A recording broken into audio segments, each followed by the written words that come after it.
into the right hands and in the right frame of mind to who you are. Appreciate that. Okay, thank you. Thank you, Mark. Paul Kendall, I see your hand is raised. Do you want to go ahead and unmute yourself, Paul? Thank you. I'll be brief. I just wanted to come on and congratulate Claudia on being elected to the select board. So it's a great next step for her, and also to thank Steve for his many years of service on the board. And I know he's going to continue to be active in other areas in town. So thank you to him, and congratulations, Claudia. Okay. Thanks, Paul. Is there anybody here that wants to speak for citizens' participation? I know the reason that most of you guys are here, but just wanted to double check that there's nothing else here for citizens' participation. Okay. Seeing none, we're going to go ahead and move on to our first scheduled appointment this evening.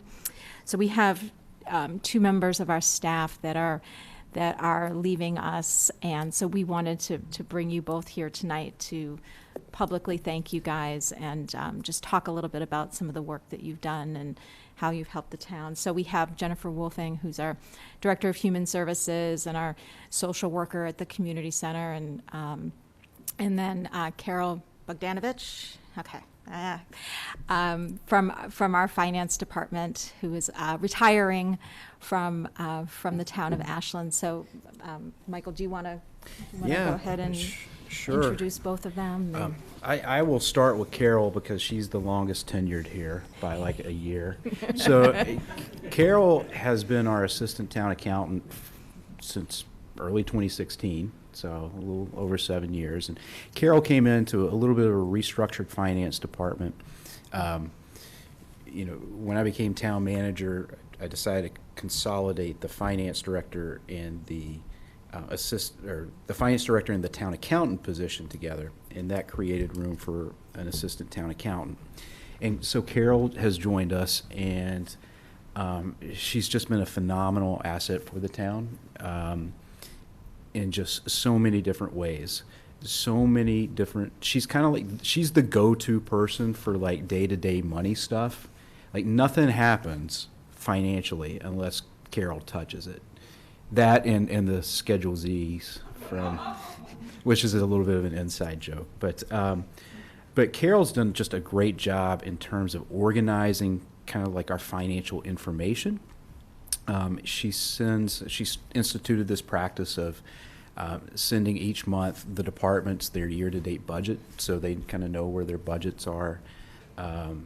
It is kind of like an inside joke, but all of these solar programs that we have that generate credits, Carol has to keep track of all of those individual accounts, which are in the hundreds.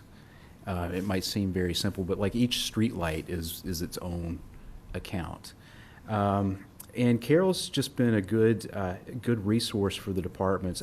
Many department heads are panicking right now, and we're panicking. But she's just been a tremendous asset here. And while I wish you well in retirement, Carol, and it's well deserved, you're definitely going to be missed. And if you change your mind, let me know. But she's been great, phenomenal, and nobody's more brokenhearted than Brittany. I'll tell you that. So that's Carol, and so Jennifer, the newer tenured member here on the staff. So Jennifer, like you said, Brandy, has been our social worker and human services director since 2017, and so that was a new department we created in actually 2016. It was one of the first initiatives I presented to the board, and it was really, really important to me just from a personal and a professional standpoint. And Jen really kind of authored that whole department and that whole program. So it was vital to pick somebody who this would be like an inaugural position. So it was important to find the right person. And after a series of interviews, Jennifer rose to the top, and she has been just an amazing resource, not just for Ashland staff, but for Ashland residents. And she's consistently gone above and beyond. we can't really talk about her work much just because it's confidential in nature and so personal. But I mean, I remember the ice storm. No, it was a winter storm where you and I were like knocking on doors at Ashland House, telling people that there was a warming center at the community center.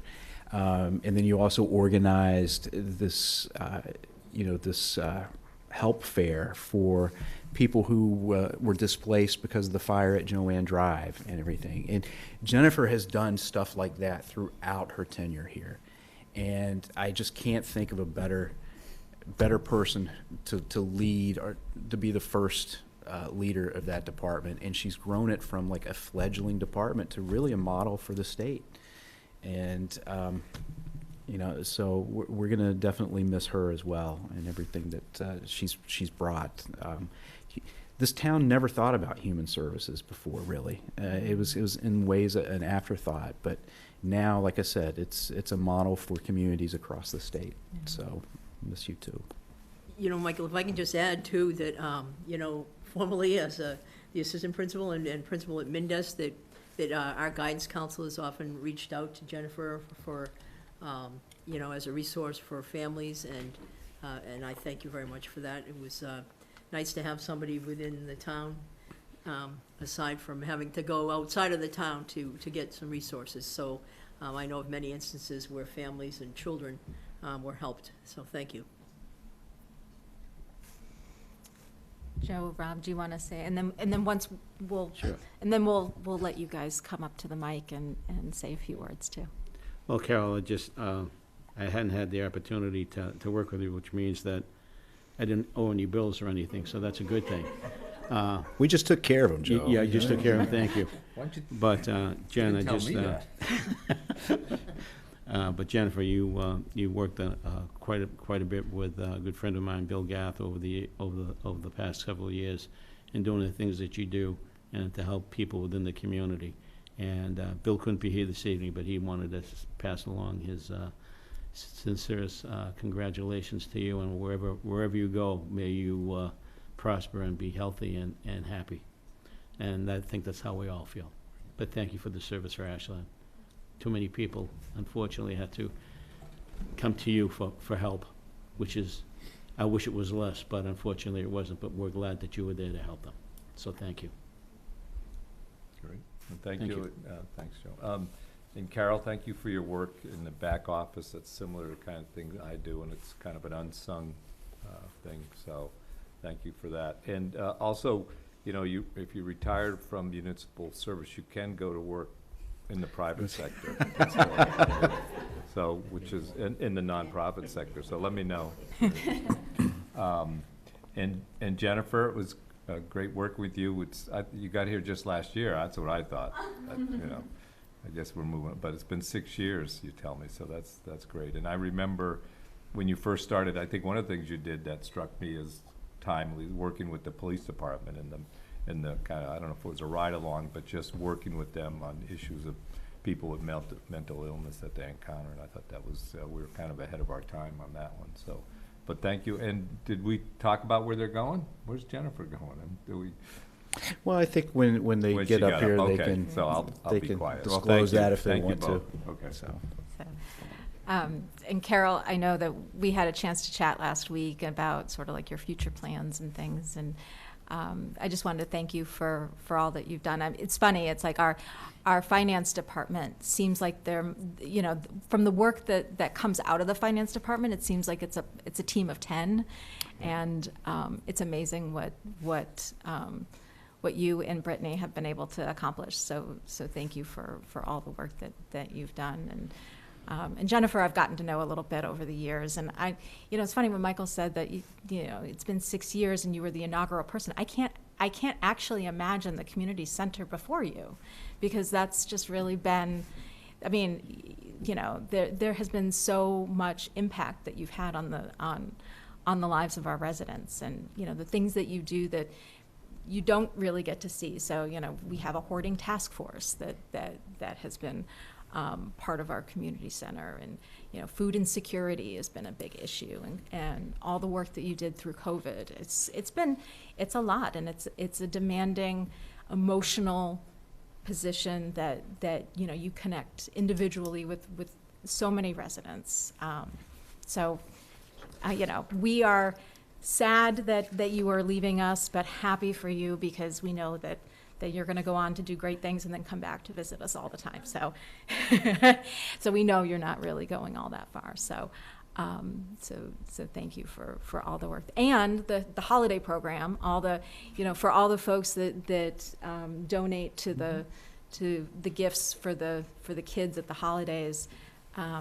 Jennifer is kind of like elf in chief over there, so running the show. So, there's been a lot of really amazing things that have happened out of the community center thanks to you. So thank you.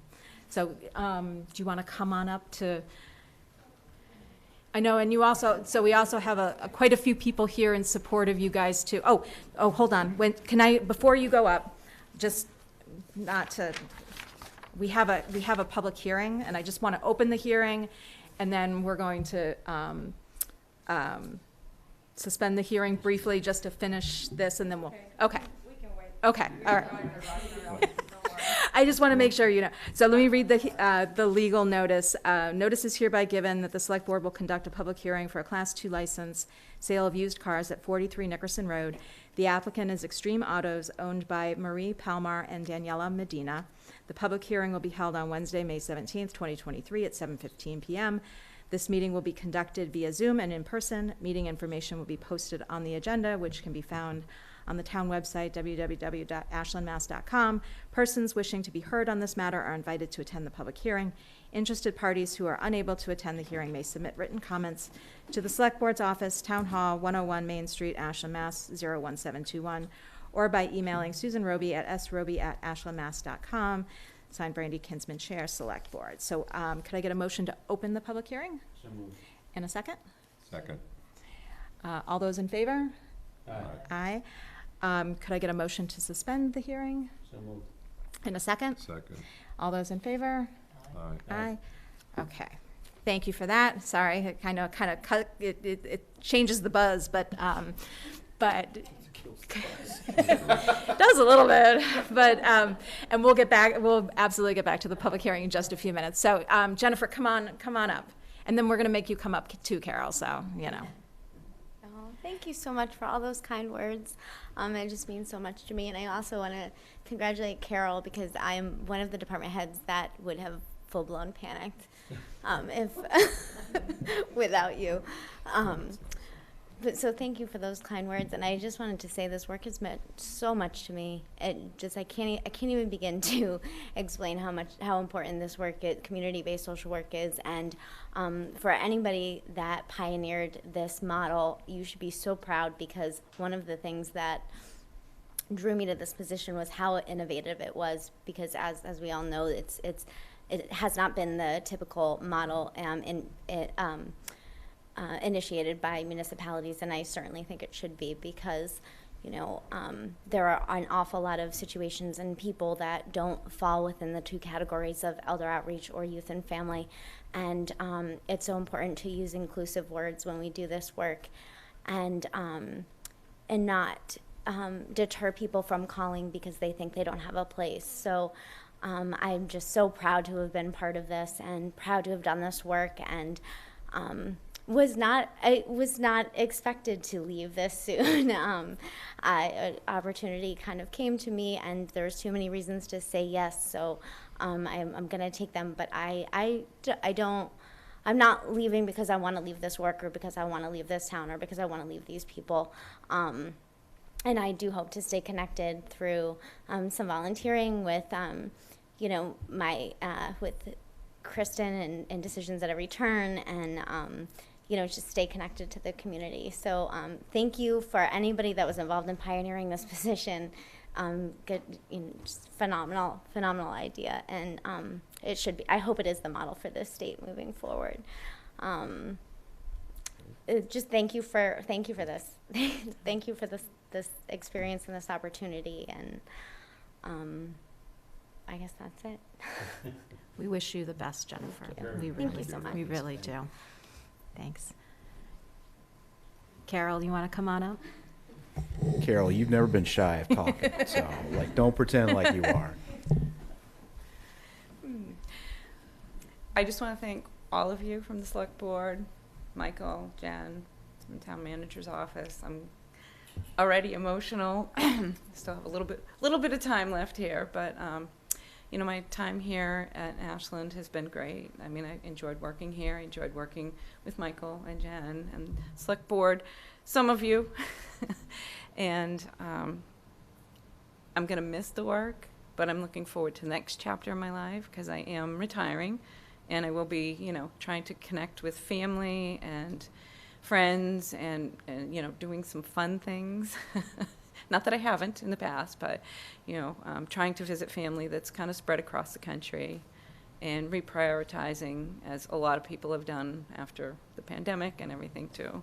So I think at this point, the opportunity was wonderful. I couldn't be more thankful for having the position and the support of everyone. All the departments have actually been really nice, really nice. I'd also like to give a shout out to Jennifer because she helped me through some difficult times over the last few years as well. You know, she did a great job with her job, but she also was personal and compassionate for everyone. I mean, included everyone, so I appreciate that as well, Jen. And I'm gonna miss everybody. And I will be back to visit. I will be back to I hope visit. so. Good. Yes. Mark, shout out. Thank you, everyone. Thanks, Carol. Thank you. Now, Enjoy- rest assured, there is life after retirement. Look, Yeah. Enjoy it. There is, Enjoy Evan. it, Enjoy Carol. that extra You've sleep. earned it. Yeah.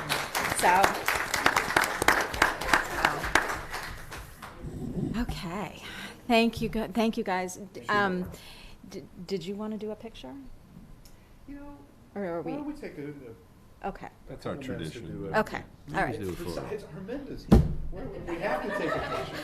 Okay. So, Yeah. the Just- town All right. Let's take a real photographer's quick here. picture, and then, and besides, we have lots of folks here today, so You know, sure. here to celebrate the two of you. All right. Stand up front. Yeah.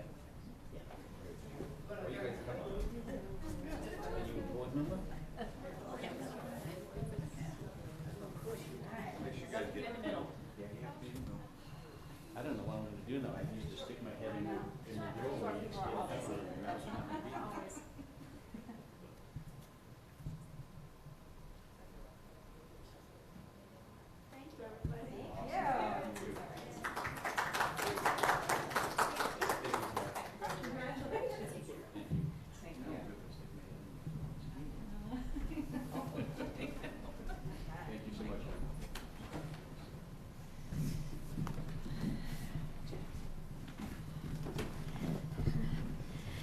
It's always sad when folks leave us, but it's always a celebration too. So, so thank you all for holding in with us. Could I get a motion to reopen the Motion class? to reopen the public hearing on the Yes, two license. Class 2 license. Yeah, is there a second? All those in favor? Aye. Okay, so we are ready for the two of you ladies. So we have a Class 2 license. This is the sale of cars, used cars at 43 Nickerson Road. And it's Extreme Autos, owned by Marie Palmar and Daniela Medina, who are both here with us this evening. Would one of you like to come up and introduce yourself and tell us a little bit about your, or both of you, you can both come up, about your business and what you're looking to do?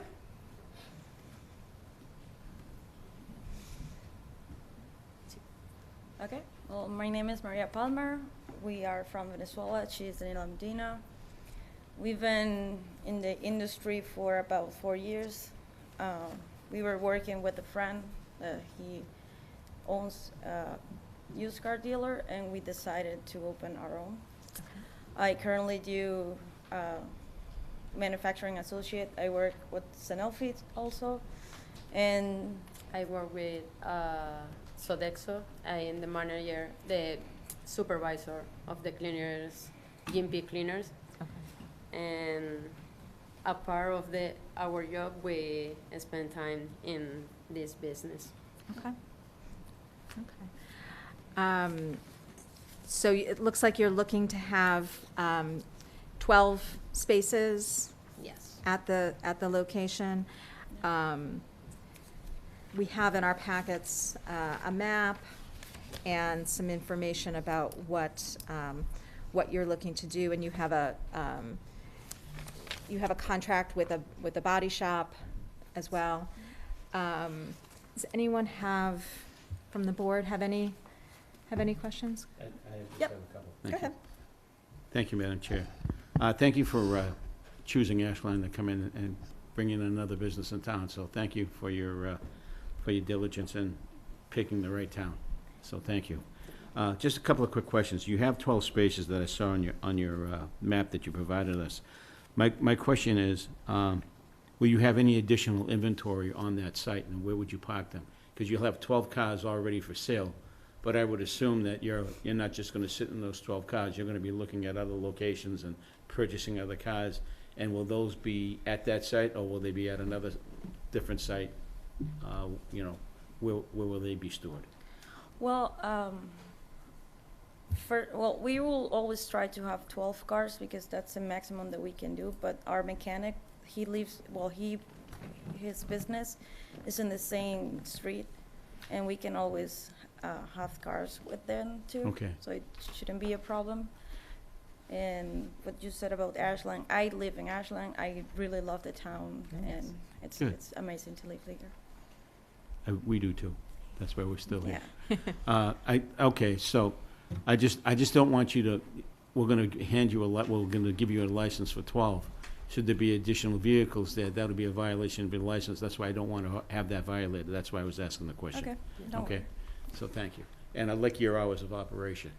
Very nice. I think that very conducive to the people in and around you, and so that works for me. So those are the only questions I had, Madam Chair. Okay.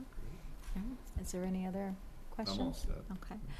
Okay. So, Susan, do we have all the documentation? Is everything in place? Everything is in place, and we did not have anybody make any comments. Okay. So I'll ask the public if is there anybody here speaking in favor or against the Class 2 license? Okay. Seeing none, is there any other comments, questions? Does anyone have anything? So I'll take a motion to close the public hearing. So moved.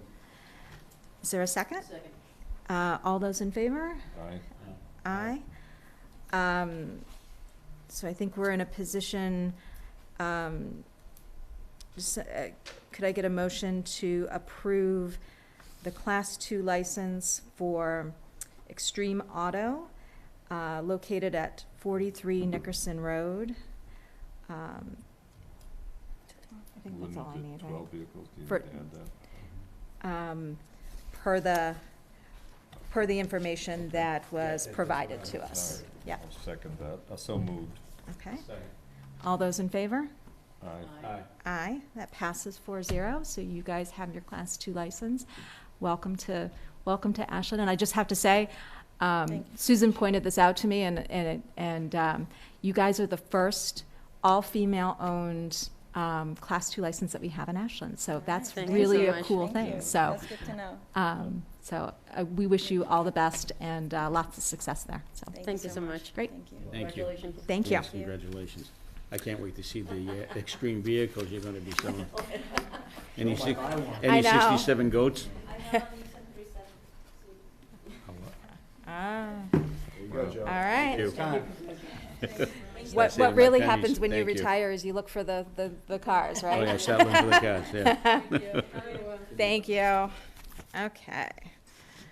All right, so moving on our agenda, the next item in our scheduled appointments is to interview the Zoning Board of Appeals candidates. We have two, Sunitha Kara and Stephen Morgan.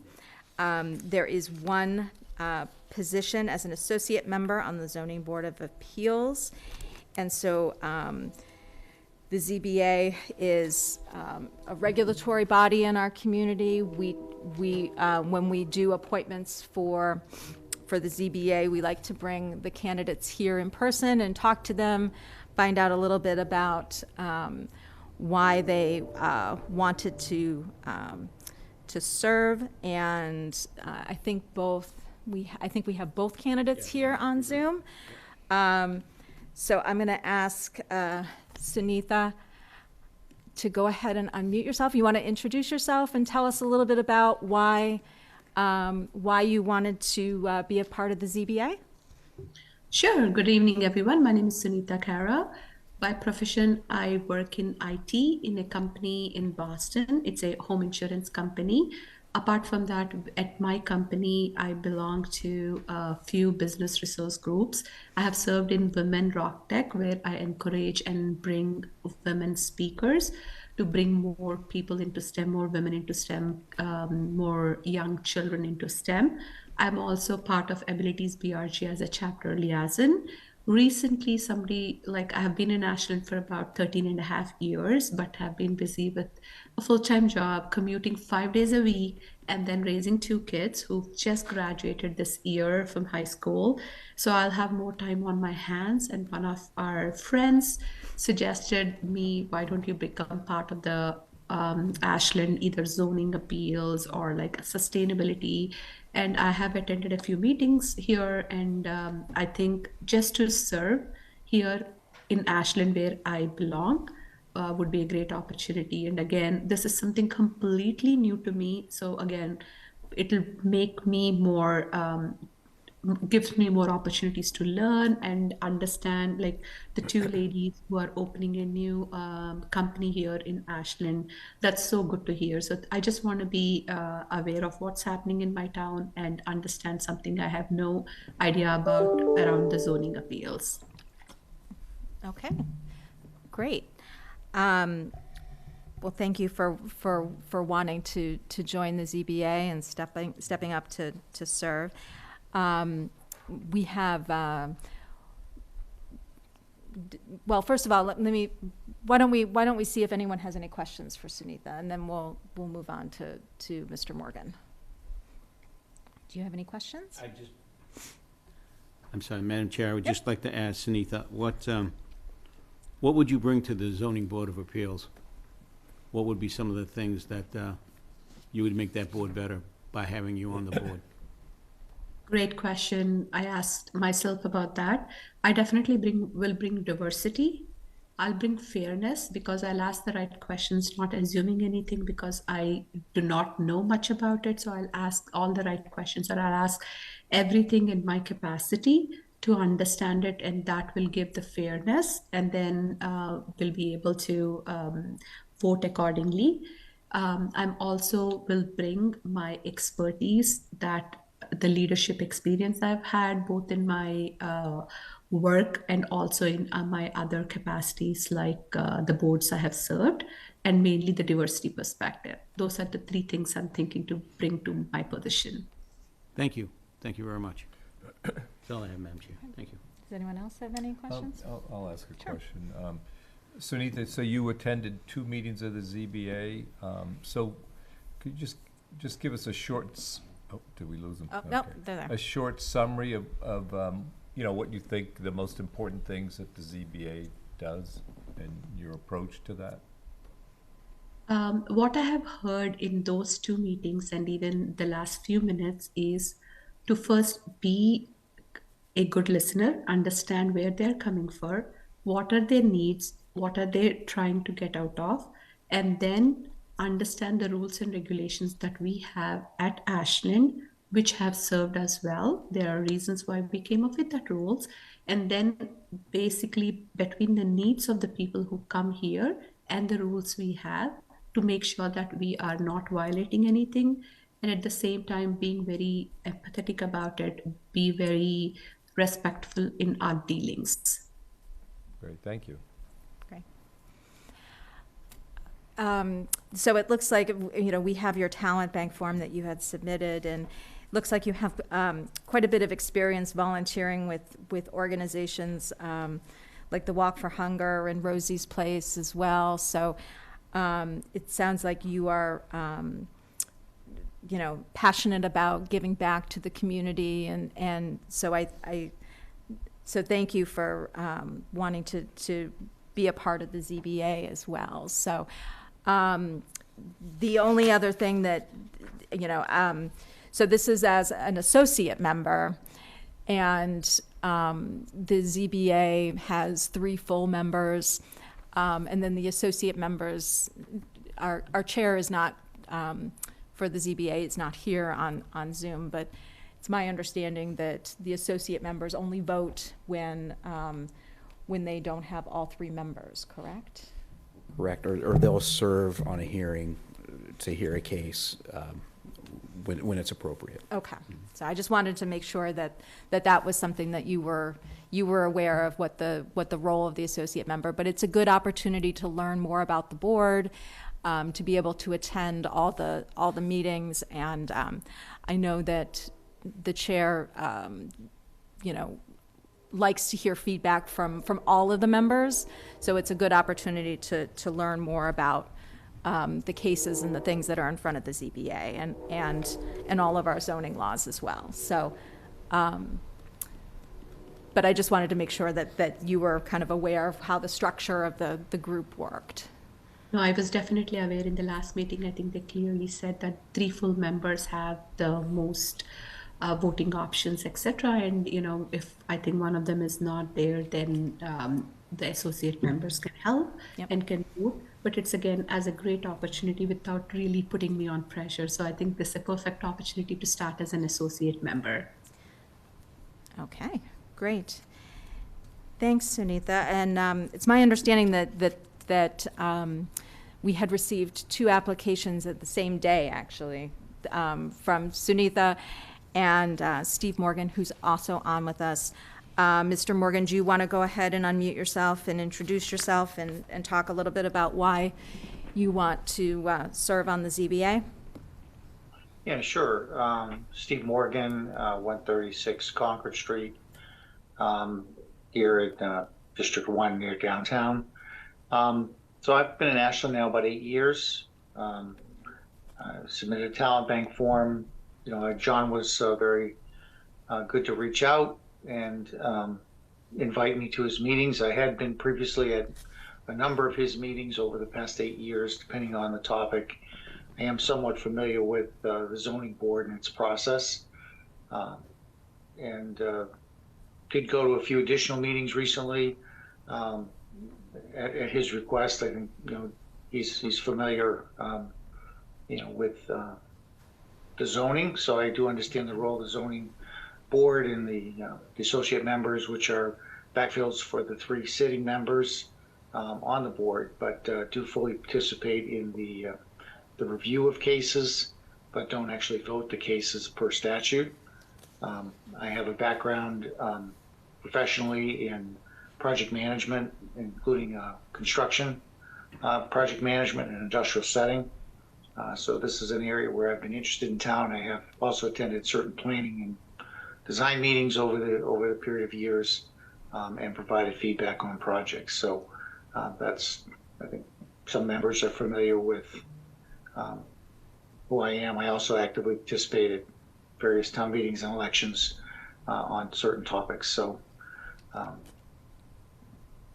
it seemed like a good opportunity to stay involved with the town, and the opening was present. I think you filled another position just prior or sort of during the process of this application. I think there were 2 positions open, and it appeared there was a need for quite a few people, but you just recently seated a member after the forms went in. So I think there's 1 position remaining.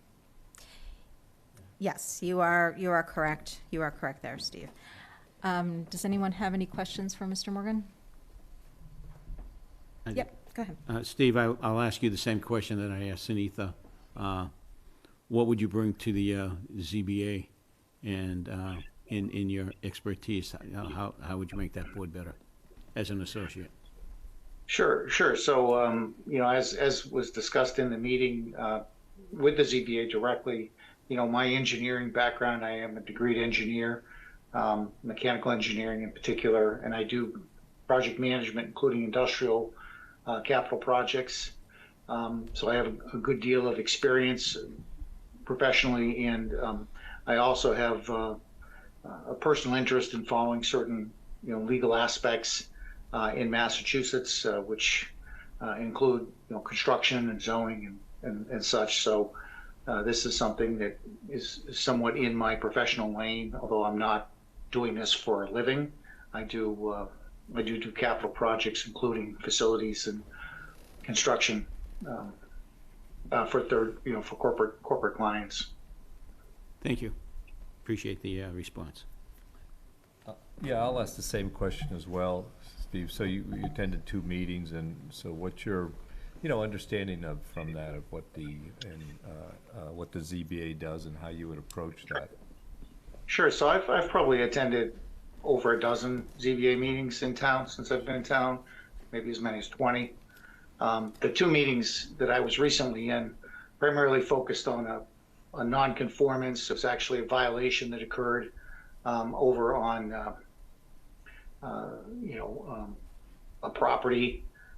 It was interesting to listen to it. It did drag on for many, many hearings until in the end, finally people discovered it wasn't even ripe for a hearing, and eventually was withdrawn at the last meeting, which is not one I attended, but one that was, just recently held. And so it's interesting from the perspective of a couple things. One, that there was a lack of support and compliance in terms of the process, that it got through so much discussion and so much feedback before it was realized that it wasn't even ripe for hearing. So I think there's an area of improvement there that could be helpful to the committee. And also the fact that there was so much public comment for what was obviously the building inspector's correct observation of a violation. And here, I think the town could have been much more proactive in closing that out. A better, more standardized process for these things might be helpful overall to the questions in review.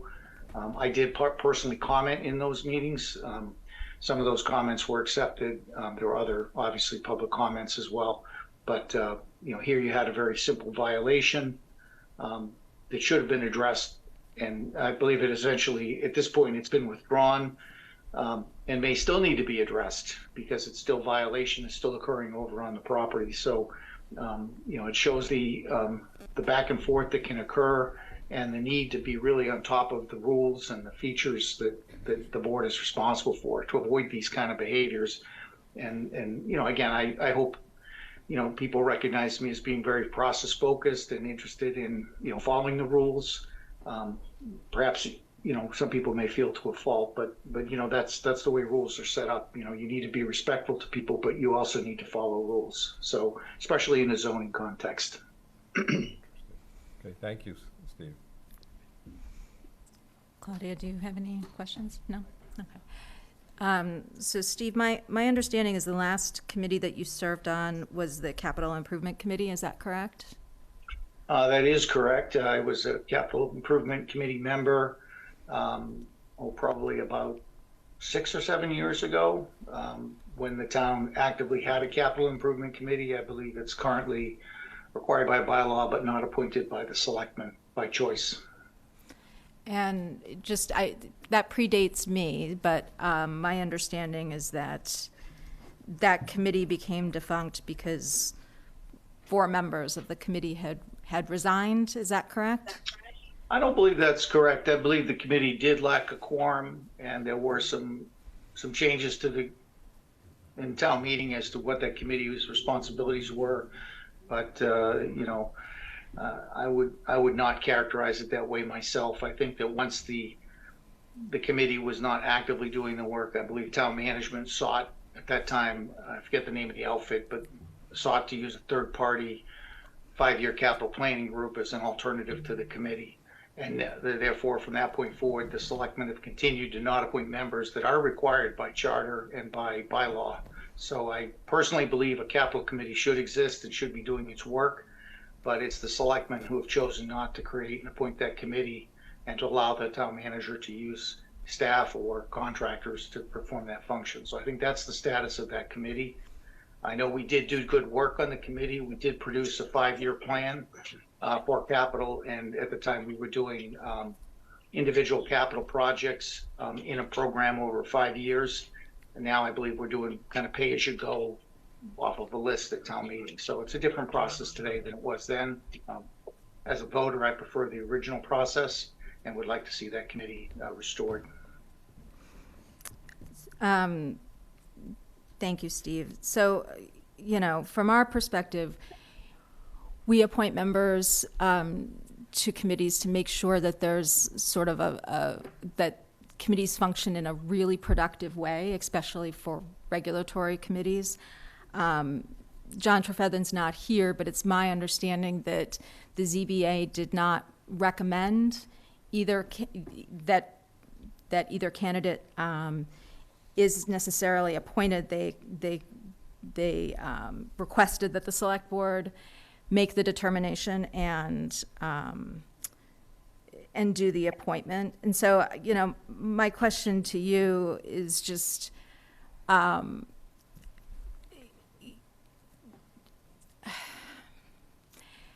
we want this committee to be a full functioning, productive group.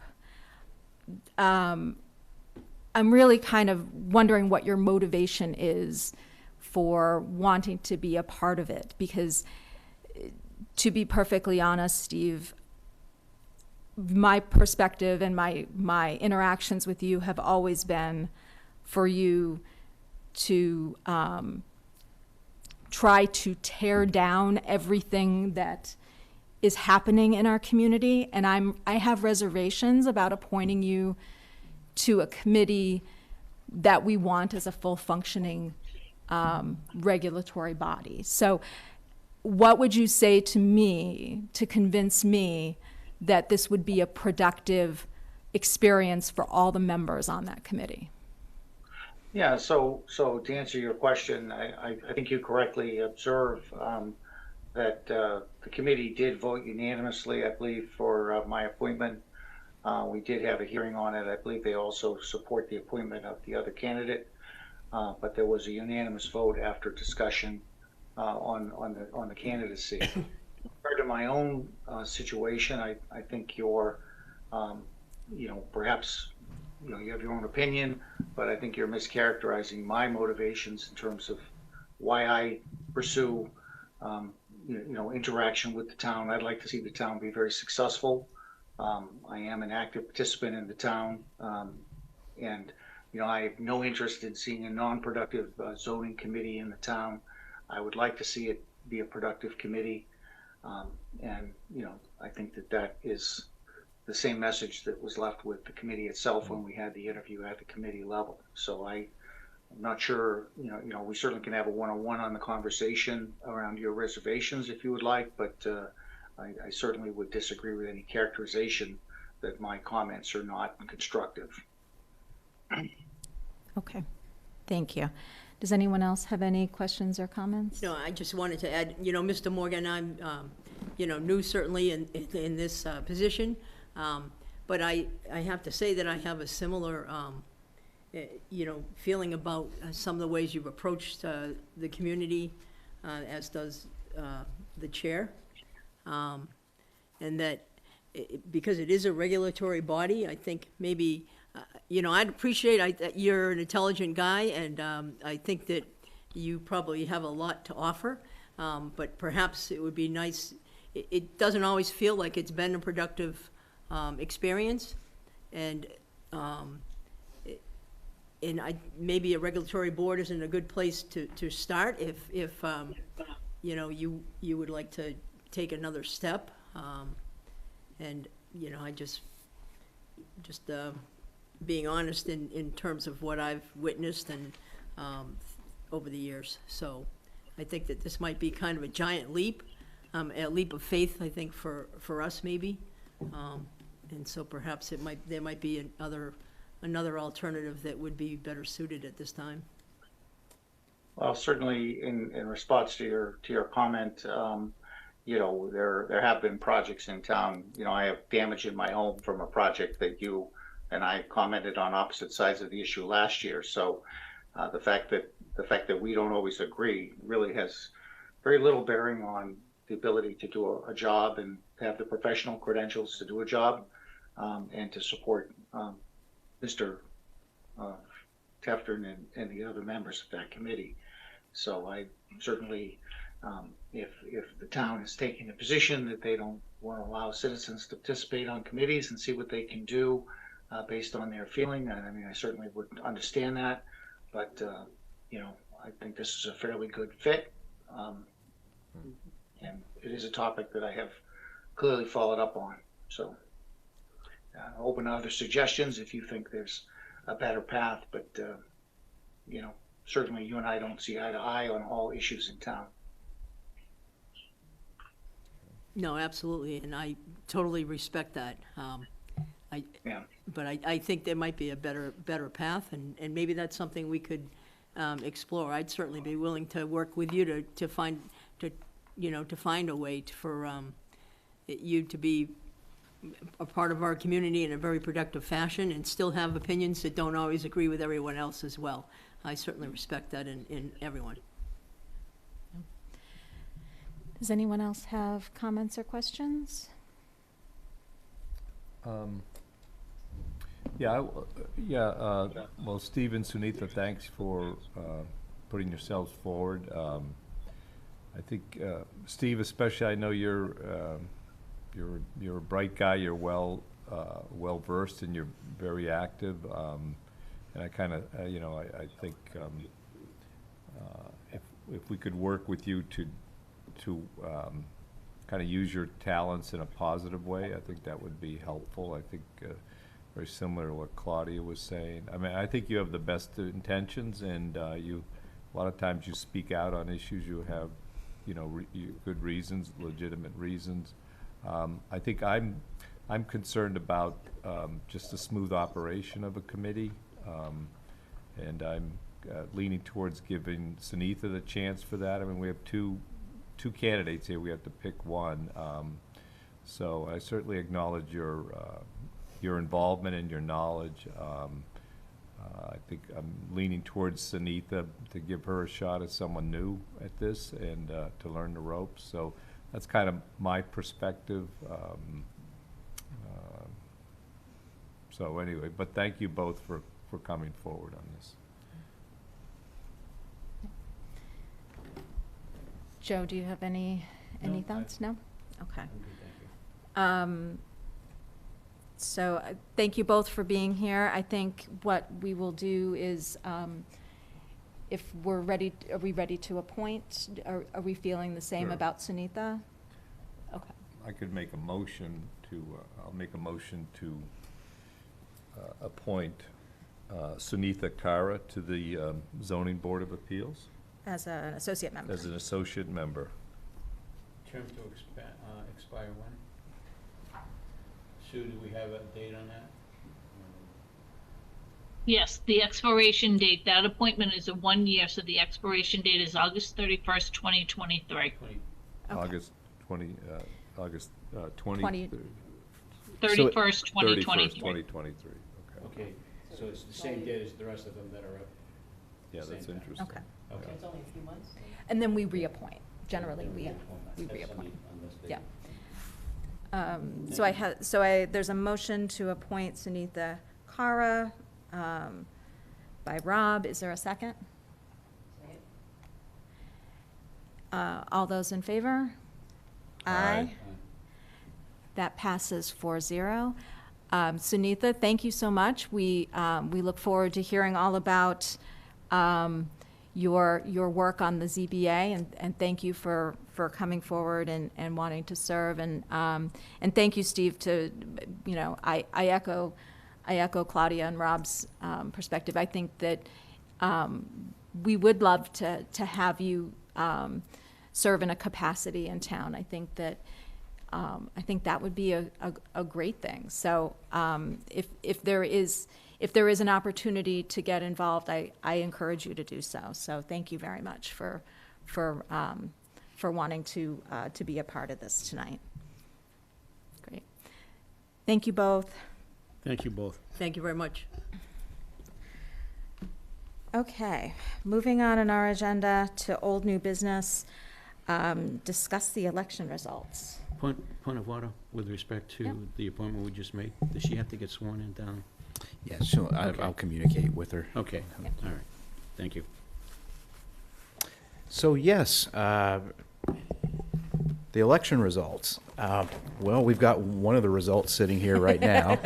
So Claudia, yeah, just I don't necessarily need to recap all the races. I think that, the results of those races are pretty well known by now. But I do want to extend my congratulations to Claudia and all of those who ended up winning, and encouraging those who didn't necessarily get the results that they wanted to, continue to stay engaged and make their voices be known and heard. We had, it was interesting from a turnout perspective. We ended up having about 1,200 residents or registered voters vote. It was about between 9 and 10%. About 300 of those were through early voting and then mail-in ballots. And so that obviously we've seen a positive impact from those initiatives in terms of our voting numbers. Always something that we're going to try to continue to improve upon. I will have to say that Cindy, Chris, Jean, and Beth and Melissa did a lot of work in terms of trying to get the word out about the election. And I've had some people ask me, like, we should put like candidate descriptions out there and everything like that. I don't necessarily think that that's an appropriate role for the town government to do. I think inevitably we will end up in a place, if we go down that road, we'll be accused of favoritism, and it's just inevitable. But they did a great job, I think, of getting the word out about both early voting and mail-in and actually election day itself. Also, I want to thank Cindy and Jean and Christopher and all of the volunteers for the work that they did yesterday, and actually with the early voting as well. They run things smoothly. We didn't have any issues, and which we just kind of come to expect now, but that's not necessarily the case in some towns, in cities and towns throughout the Commonwealth. And especially at a time where our election officials are constantly being questioned and challenged. It's really, really important that you can demonstrate the integrity of our election process. So congratulations to all of them, and we thank them for the work that they do and did. Jen, did you want to add anything? Okay, so I think that's what I want to convey from my perspective. Sure. Yeah, they did a great job. It was a well-run election. Early voting was great. We didn't need to have any additional staff during early voting. Our town staff handled all of that, right? And we had some volunteers that came in and helped as well. So yeah, Well, just the volunteers are actually paid, right? Are we still paying them? I mean, it's a mod. I mean, it's gas money. We weren't discharging them all. No. Okay, but. Oh, is that it? Yeah, it's the least we can do. And it was well run. That was, the early voting was great. Michael, I just had a question. We recently appointed registrars of voters, 2 new ones, and I think there's one that was there before. Did they have any hands-on role? Were they actually there or called in, or did they observe? I'm just not sure what exactly they do, because at some point, do they sign off on the whole thing, or? They certainly have a role in the process. They weren't there observing, actual election day, or at least I didn't observe them observing. Yeah. But maybe what I could do is give you just kind of a brief written synopsis of kind of what their roles are and what they do, and the actions that they take throughout the year to fulfill their responsibilities. But it's not like they're there.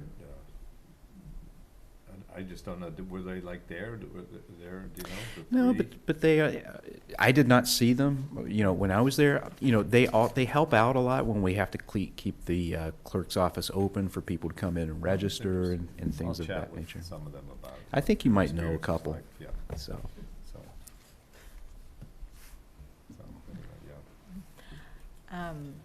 And I know, at our last meeting, we celebrated Steve, who had stepped down from the select board. But also just want to publicly recognize Ron Eskovitz from the Board of Health, who served many years and was most recently chair of Board of Health. And the Board of Health has been a very smoothly running machine for some years now. Is that going to change? I hope not. No? So no. And No, so thank you to don't. Ron and. I get some characters voted in. I know. The Board of Health is going to go south. No, I'm kidding. It's my. Just kidding, Dave. So no, congratulations to my husband Dave, who is getting his feet wet by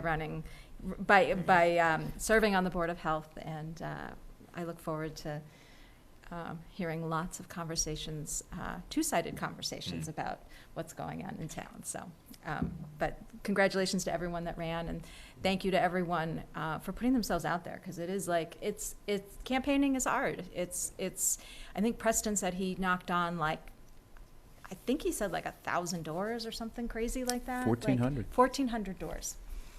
So that's a lot of work. Claudia was out there with signs. Lori Tosti was out there with signs. Sean Adamick was out there with, there's a lot of work that goes into it and a lot of money. And we had our first box truck advertising for Select Board. I hadn't seen anything like that. Yeah. So, but congratulations and thank you for everyone that ran. And I echo Michael's thoughts. The people that did run and did not come out as a winner this time around. There are plenty of opportunities to continue to serve, and your voices are really important. Yep. And I think that contested races in general make the conversation much better, because it really does bring a lot more issues to the forefront, and a lot of things that we take for granted every day, you discuss, and they're big things that the public needs to be involved in. So anyway, that's all I have to say. Still just a tad disappointed with the number of voters that came out. This is the pure form of democracy, and it's, you would hope that everyone would take, full advantage of it. And I understand scheduling and things are a little different, but that's why we have early voters, to keep that from happening and to make it easier for those who can't be here during that day to vote.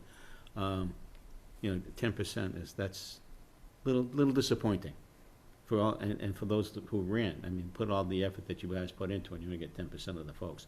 Granted, there wasn't a whole heck of a lot of, major articles that people were gonna be voting on to bring people out, but still at the same token, it's always nice to see more people take the opportunity to come out and vote. For sure. So, that's all. But thank you to everybody that was out there that did come, and thanks to all the candidates who put their time and effort into it to make this town better. So thank you. Okay. You have something else on that? Yeah, I didn't know if Claudia wanted to say something, but I'll go first if you want to. Actually, if you wanted to say, Brandy, I don't know if you would. No, go ahead, Claudia. Yeah. Yeah, no, I wanted to take a moment really to publicly thank everyone for coming out, whether or not they voted for me or for any of the candidates. It is certainly a bit of Americana that sometimes we undervalue. And while I agree with Joe, I think that, Mike, you and I, or someone told me today that we have made improvements, and maybe it was you, Jen, that we have more people voting. And, I've actually been on committees at times when, because we didn't have people come out and vote, ultimately it changed when we built the high school, how we could build the high school. Even last night, I was talking to, one of my daughters about who didn't realize that we originally had a preschool on it, and we had all the fields incorporated, and that by having to go out, because people came to town meeting, but they didn't know to come out to vote at the polls as well. So it's really important what we do. It costs us money, it costs us time, and it can change our community. And we did have great candidates, and I know both in my race, Pam and Preston, I really enjoyed having the opportunity to meet with them and talk with them a little bit. I think I'd be excited to hear some of the things that Preston heard, and I hope that he might want to share some of that with us so that we can do better and he can help us to do better. But again, I mostly just want to thank people for coming out and voting, and I certainly, you know, you love winning, and then you take a breath and you're very humbled, and you hope that all the trust that people put in you, that you can uphold that. So thank you. And just one final thing is that, just from an improvement perspective, one of the things that we identified is we needed to do a better job of guiding candidates in terms of, you know, some of the campaign activities that they can participate in, and signs and things of that nature. So I think we're going to develop like a one-pager. You know, Cindy's going to put that together that we can distribute when people pull papers and. Which you can't do type of deal. Yeah. So I think that will help. Yeah, that makes Like sense. sign positions and locations and. Yeah, just a reminder, and, Yeah. yeah, just in a, like, an easily digestible Yep. form, yeah. That's it. That's it? All right. Thank you, guys. The next item on our agenda is discuss a summer meeting schedule. Typically, well, I guess it depends on year to year. Sometimes we go down to a reduced schedule during July and August, one a month. And it would be great if we can go down to one a month in July and August, if we can do it. Do we So- want to wait until Yolanda comes back, so that way, if we pick a date, it doesn't conflict with something she may have?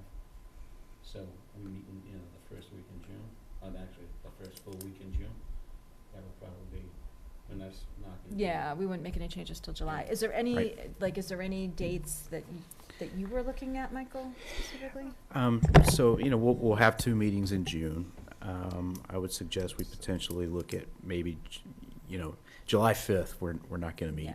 right? So I would suggest maybe July 12th, just looking at some of these. Why not? I'm sitting around at home. I might as well meet. And then, you know, August, I don't have a specific date yet, but Yeah, the 12th, tentatively, we'll see. yeah, maybe Yeah, the second mid-month week in is- August. Yeah, I was gonna say mid-month is probably good. Yeah. Let me just look at my calendar really quick, just, Although actually, I'm not here the second, I'm not, the week of the 9th, I'm not here. oh, yeah, See, that. that's what I Brandy, Brandy's like, schedule it then, Yeah, please. Yeah. I'm not gonna be chair, so it's all I right. potentially would be away as well, but. Yeah, I mean, we could tentatively we say can- July Just gonna- 12th, and then would maybe revisit the August Yeah, schedule in. Okay. As long Okay. as there's nobody else has any other conflicts, that's all. yeah, but that's a good idea to wait for Yolanda, you know, So that before way we we're make not any going back and decisions. redoing the whole thing all over again. All So right, you're so away we'll- that week, Brandy, you're pretty sure? or- Yeah, I may be leave, as well, but. Um, it's just- yeah. Well, then we have to pick an August date as well. but, you know. No, that is the August date. That week in August, I'm away.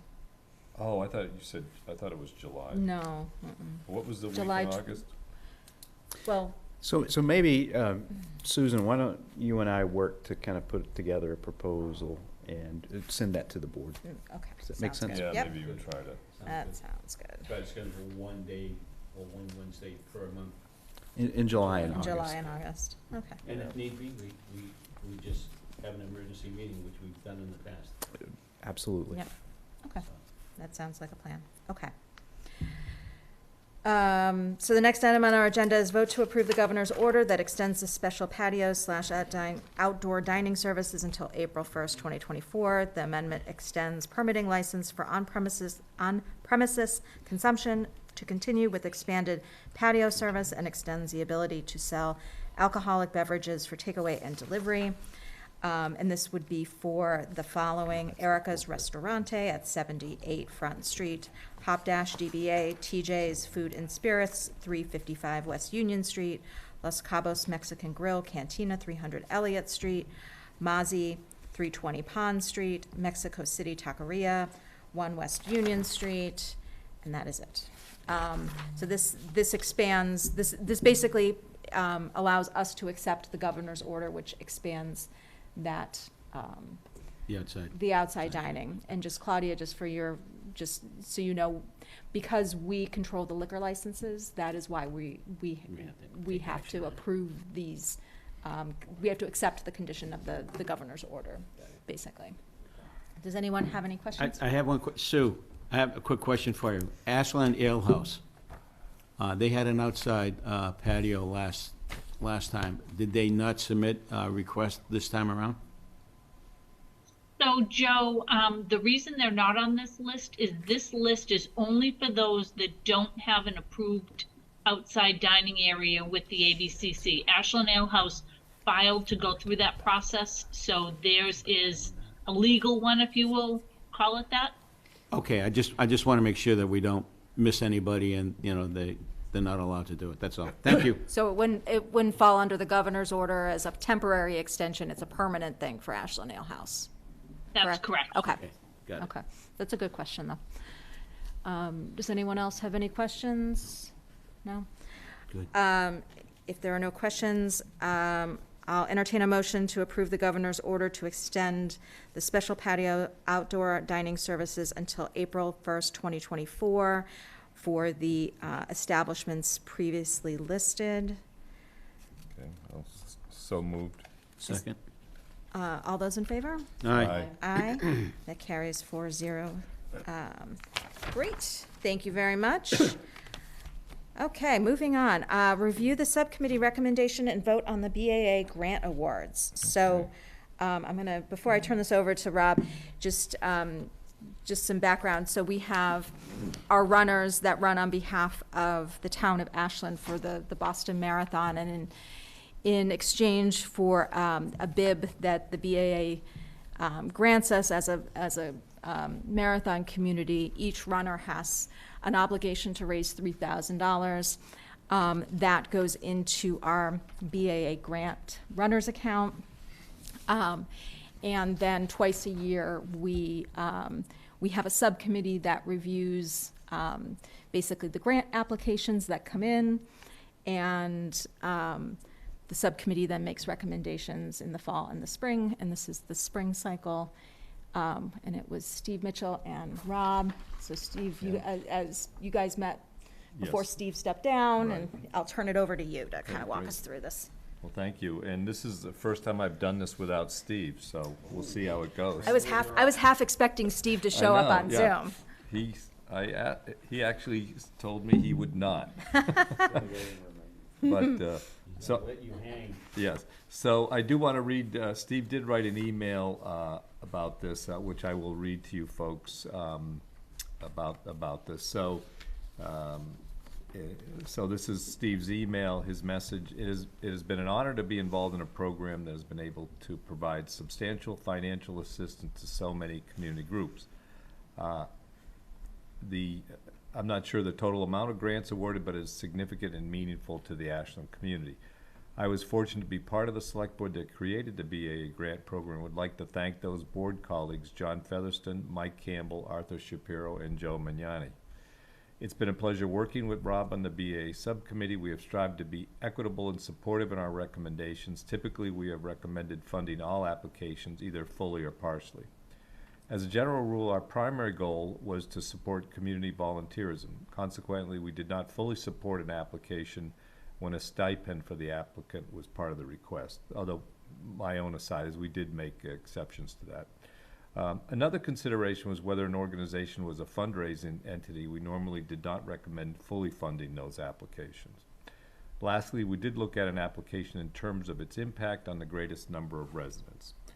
Clearly, these are all judgment calls and not exact science. I would encourage the board to continue to review and refine the grant process as needed.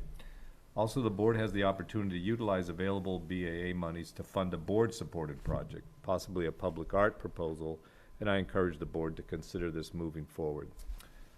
And he'd asked me to share these comments with the full board. And he closes by saying, the BAA grant program has been an important and significant contributor to our community quality of life, and is a legacy of which we should all be proud. And so thank you, Steve, for those comments. I think we all agree with those. And it is also a good kind of overview of how we've approached it over the years.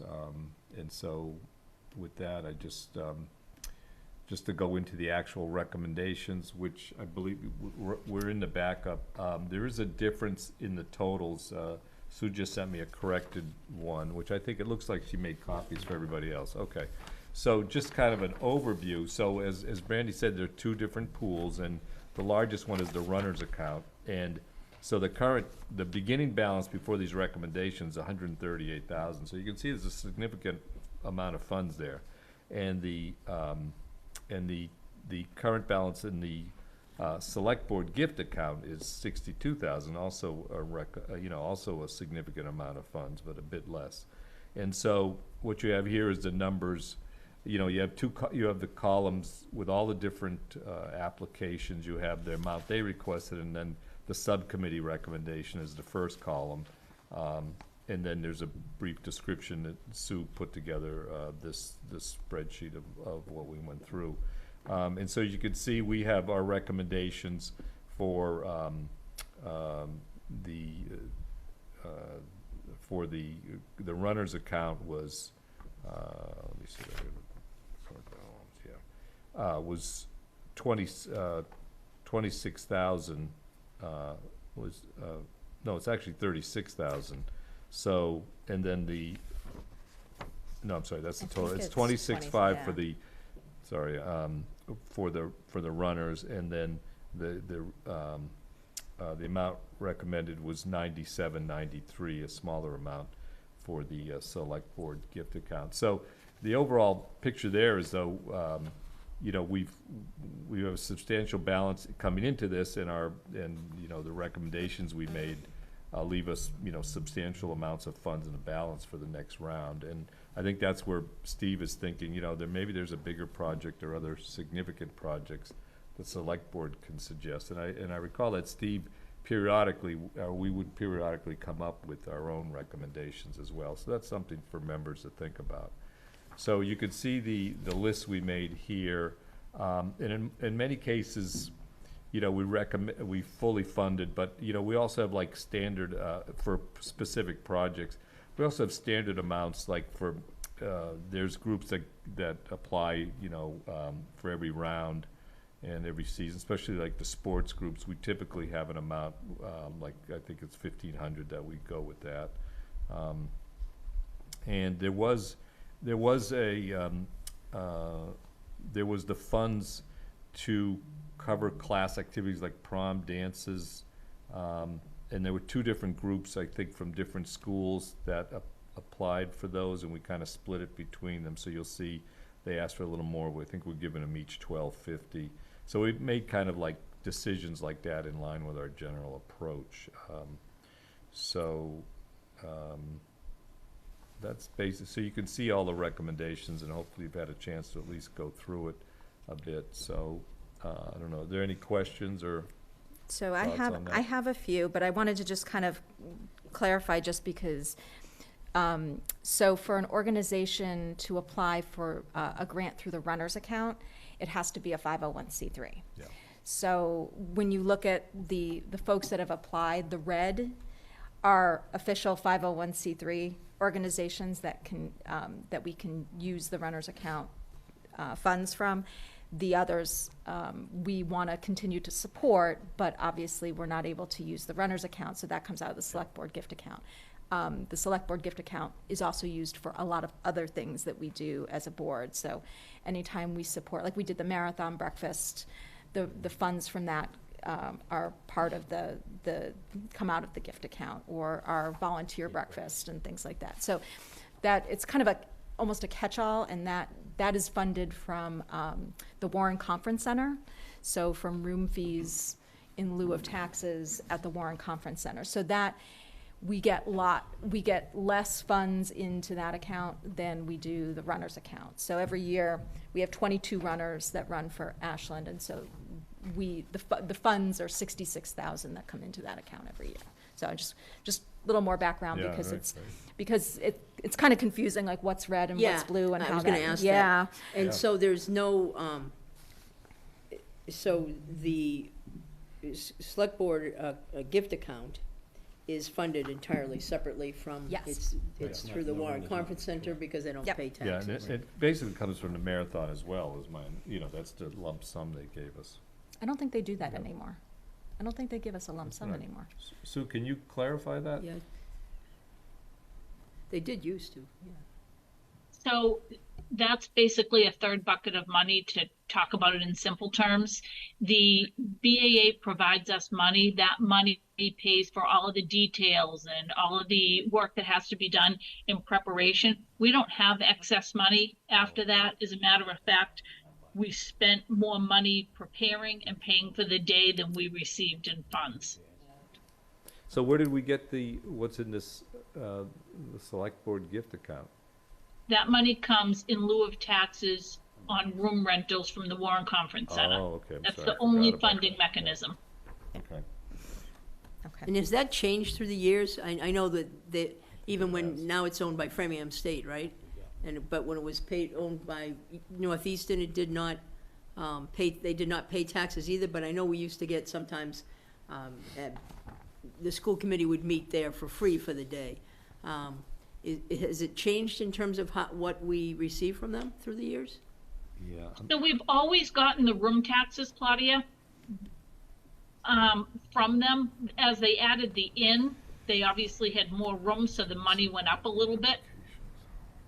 Okay. Okay. Okay, thank you. The other thing too, Claudia, is that over the past couple of years, because of COVID, a lot of the function facilities have decreased over those 2 years. So now that COVID is gone, you're seeing more activity and more, more rental space being taken Yeah. on. So you see that money increase over the next couple of years. Yeah. So I had some questions on some individual items. On the sheet, there's 2 for the Ashland Day Committee. One is for the summer concerts, and the other is for the Ashland Day itself, because we've had no Ashland Day over the last couple of years, so there's no funds at all. Yeah, so we kind of viewed those as 2 separate things. That was our call on that. It's been that way for the last 7 years. Really? Okay. I just kind of, I was kind of, Yeah, it's a lot for one committee. Yeah. We have 2 separate accounts. No, I get it. Okay. One for the summer concerts, and anything that we get for that goes into that Okay. account. And we pay for the summer bands, even though they're free for the folks, there's still a cost for the bands that play. okay. Okay, thank you, Joe. Yep. Under the Ashland Preschool PTO, what's the difference between the 2 line items there? Like, is it, so, like, because I would rather give the preschool PTO 2,500. Like, it just seems like it's a. Are you talking about the 2? Yeah. Ashland One's the rebuilding the library and supply, and the other is Challenge Island. Is that what you're referring to? Yeah. I mean, we viewed them as separate projects. Okay. But, I mean, that was the rationale behind it. Okay. Excuse me, can I just say something? Sure. I just pulled the application. One is actually Ashland PTO K through 12. One is Ashland Preschool PTO. So they're 2 different organizations. Okay, so the second one is not preschool. Okay, that makes. Right, it's just K through 12. Okay. Okay. Okay, that makes, thank you. Okay. And then, the other questions I had, so we, looking at the available funds, we have, almost $139,000. I know that there were some that we didn't fully fund, and I know Steve mentioned in his email that, we try to look at how many people are impacted by, a particular event. And I would recommend that specifically because we have the funds, and we've been talking about changing the policy on our BAA grant process in general, but I would say, like, from a financial standpoint, we don't have any reason that we can't fully fund some of these youth sports that really are impacting, a large number of kids, because it does, they're paying for field time and maintenance of those fields, plus uniforms, plus referees, plus there's a lot of costs involved, and those costs do get passed down through higher fees for the kids. I would rather see us be able to fully fund some of those, and that, you know, if we are able to reduce the cost for some of our families in town, I think we have the funds to do it. And so I would recommend that we fully fund Ashland Youth Basketball, Ashland Youth Lacrosse, Ashland Youth Soccer, and the Sportified, that's a new one. And they're putting together a track and field event that is focused on diversity and inclusion, and I know that that's a big focus for our community. Mm-hmm. I would suggest fully funding that one as well. So is that, I'm sorry, Madam Chair, is that a school-related program? That is a 501c3 that's putting the program together at the Ashland High School. Okay, but it's not part of the Ashland High School sports program? No. Okay, so the boosters, the sports boosters program wouldn't be... No, the sports Okay. boosters wouldn't be Okay. involved No, in that. Thank you. Yeah. Appreciate that. So, and then, you know, the sports booster, they're looking to do a subscription to a sports analysis software program. I'm not sure, I mean, my recommendation would be to fully fund that one as well. I just think that, I think we have the funds to do that, and so I think that it would be a good use of money, but you know, those are my suggestions. I think that if we were to fund those fully, it would be an additional $7,500, I believe. So you've done the math already. Yeah, I was working on it. Okay, that's helpful. Yeah, so one thing I just want to say that we do this, when's our next grant round, Sue? Fall. In the fall. So we're going to do this again. I mean, I guess one of the reasons we took this approach is that we get the same, these organizations, and some are twice a year asking for this, and that's been our, you know, there's just going to, there could be a lot of organizations to fully fund if we do, you know, that's, I guess that was so kind I of think, no, I hear what you're saying. Yeah. I think, you know, in fact, I think now that we've kind of gone through this process, I want to put back on our agenda the next time a discussion, Yeah. you know, revisit the policy discussion of how we allocate these funds and possibly increase the total amount that we're giving Yeah. to organizations, because I think we do have the funds. For me personally, it's if we have the funds available, you know, we're going to have another 66,000 in the, you know, Yeah, into well, this that is a account good next point, year. yeah. So I personally don't see any negative effects of fully funding the BAA, you know, the runner's account for these programs personally. Yeah, they're all pretty much, I think, are all of them the runner's account. Right. Do you include the preschool and the PTO, those two as well in that, or not? So far, no, right? Unless, I mean, No, but I think, I mean, I think there's a good case to be made with those as Yeah, no, well. I would just have to change that number, that's all.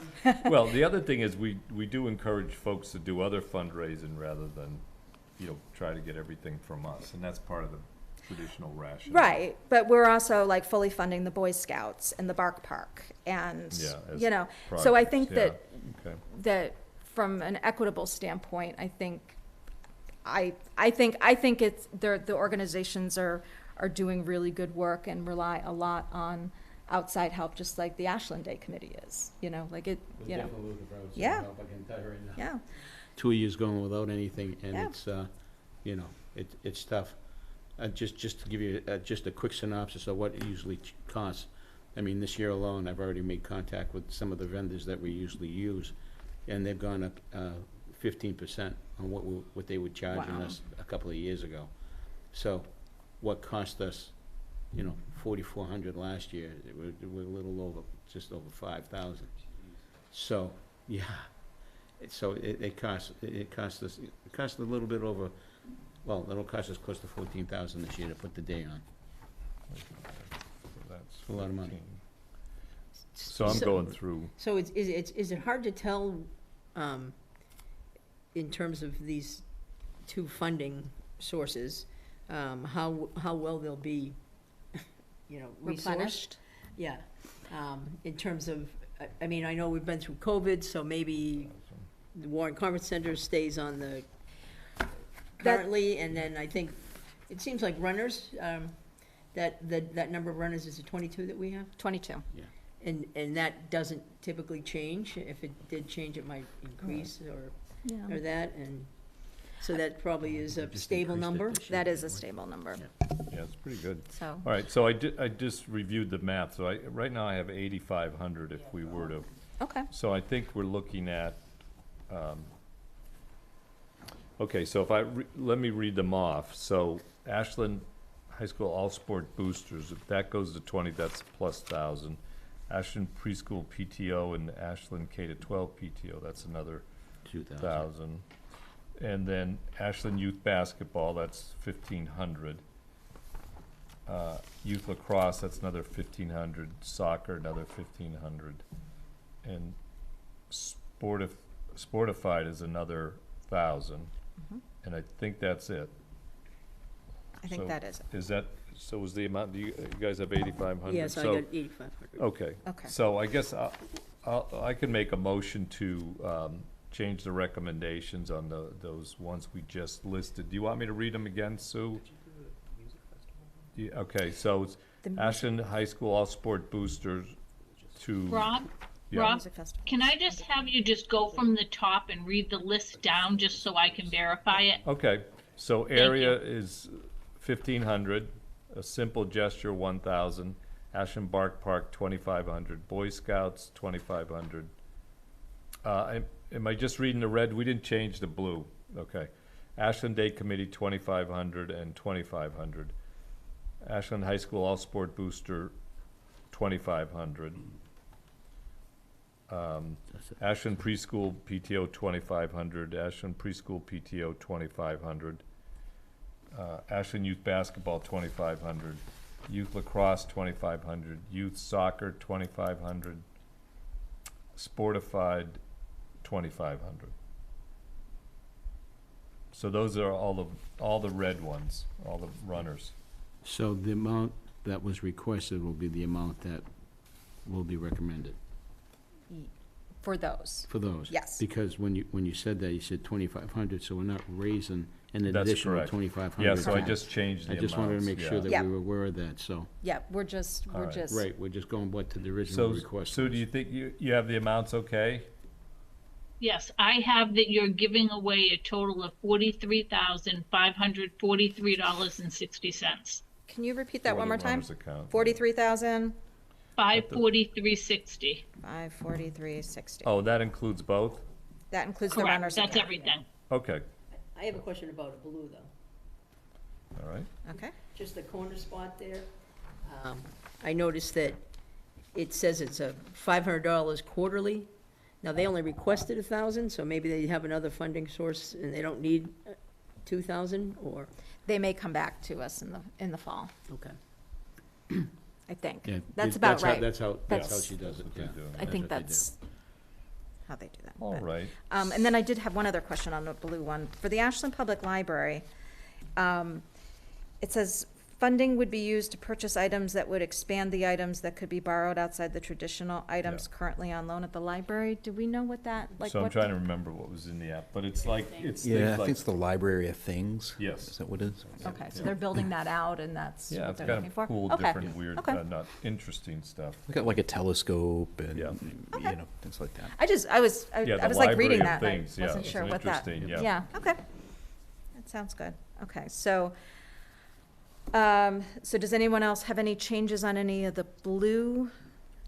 I just want people that are watching or listening to this, is that money from the library is not going to their general budget. Right. It's something for items that are going to be utilized in the library, not part of the budget, because that's one of the things we said we wouldn't do. was offset budgetary line items as a result of that, so. That's a good point. That's a really good point, Jeff. So, so if anyone else, does anybody else have any comments or questions on anything? I don't Blue? want to be only talking about Yeah. school things. I mean, I think we're talking about anything that was not funded fully, right? Yes. Basically. Yes. And I just noticed too that Ashland Public Schools helping their own fund. You know, and I do know that that is used throughout the school year for all kinds of things that Yeah. families are in need of. And there is paperwork that a principal has to provide if a family or if there is a need.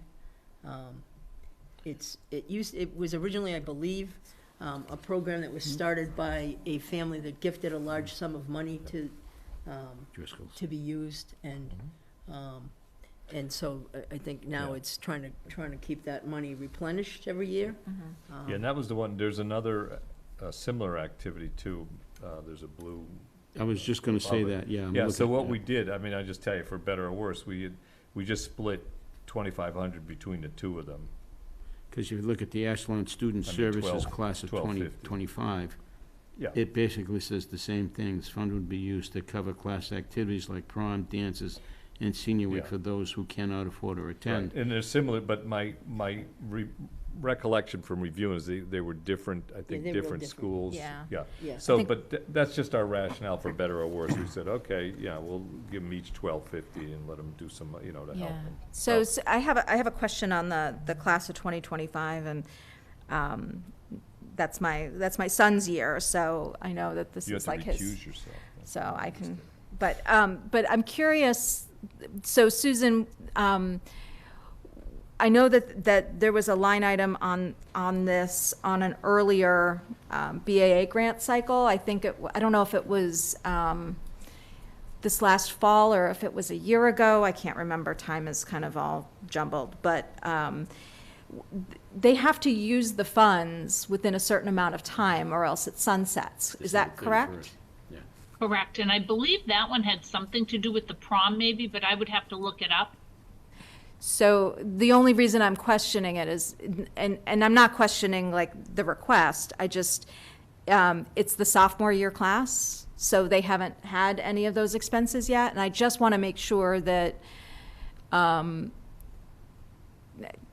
interesting. so I'm not that I'm fully supportive of supporting the classes and helping with offsetting costs. I just don't know if this is like, I would almost rather have them made a request to us in the year that they need the funds. Yeah. So Brandy, just so you know, what happens with those funds is once you grant it, that money comes out of our account and goes into their account. Okay. So if they had to put down a deposit on something, they have the money. We don't really know, other than asking them for proof of how they expended that money, but Yeah. the money's no longer in our account anymore. Okay. So, Which is really no different than a lot of them. Like Right. if we gave Joe the money for Ashland Day and then Ashland Day got canceled, Yeah. the check is already gone. We wouldn't know about it. Okay.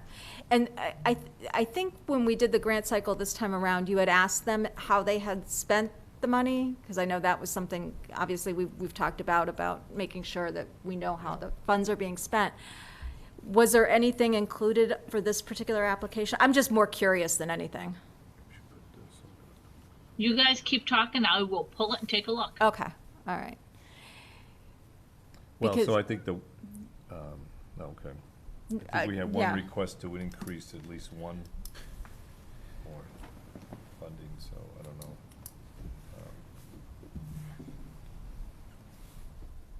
So Claudia, are you requesting just that one, helping our own fund? And Randy, you waiting to hear on the Ashland Student Services? Yeah, like I wouldn't recommend bumping that one up, because I don't think that the costs this calendar year are, I don't think any of the things that are for the class of 2025 are really being incurred this year. I think it's all next year for junior prom. Okay. And are they doing any fundraisers? I know that every year that, even when we were in school, there were activities that, chasing dinosaurs, but no.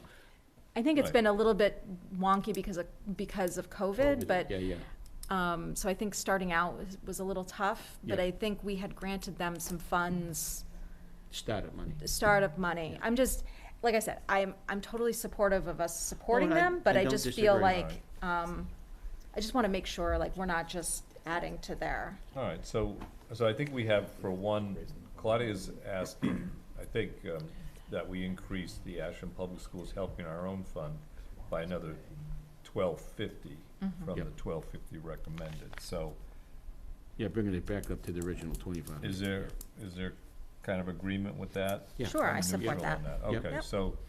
so we can include that with the rest of the vote. Yeah. Okay, so And that money Susan, you can- have that one for Ashland Public Schools Helping Our Own Fund would go to 2,500 from 1250.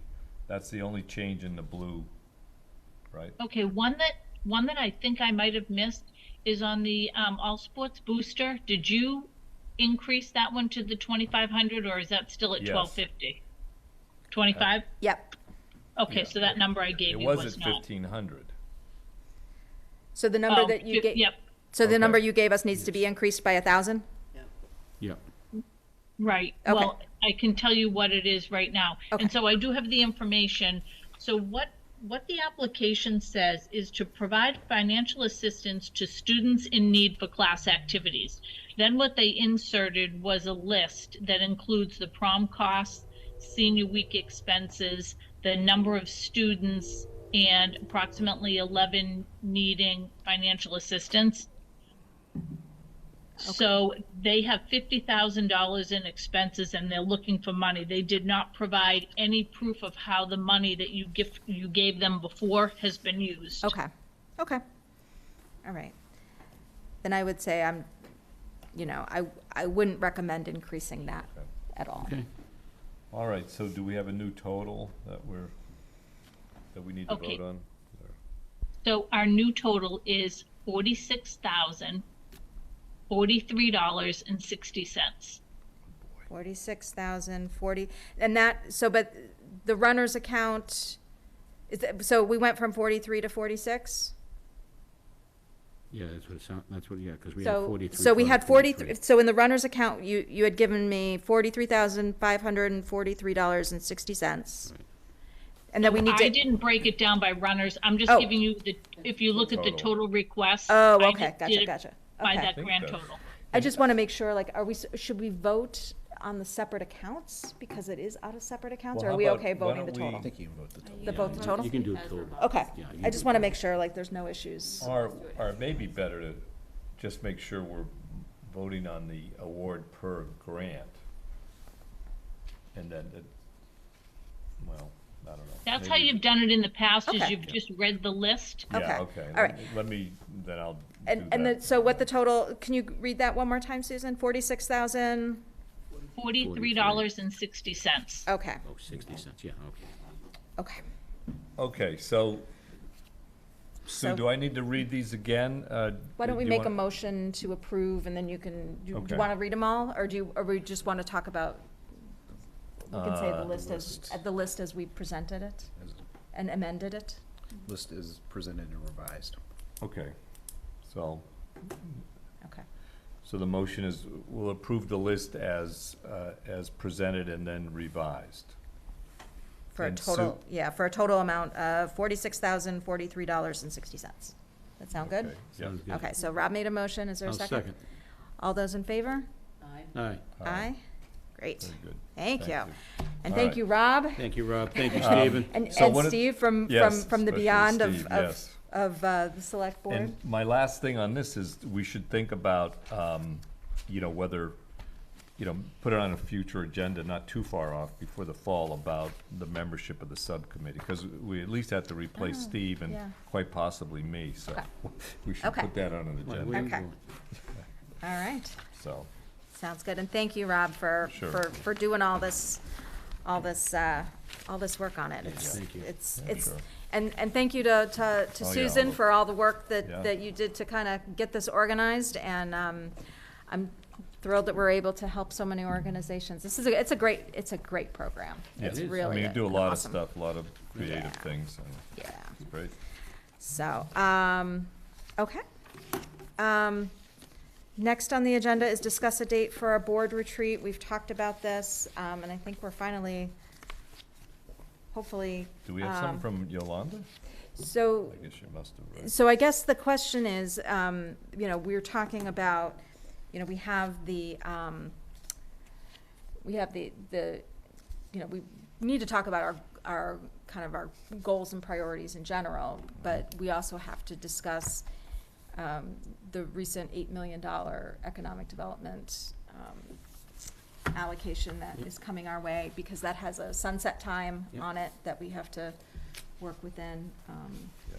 And so I think, when we do retreats, Claudia, it's more of like a working session. It's,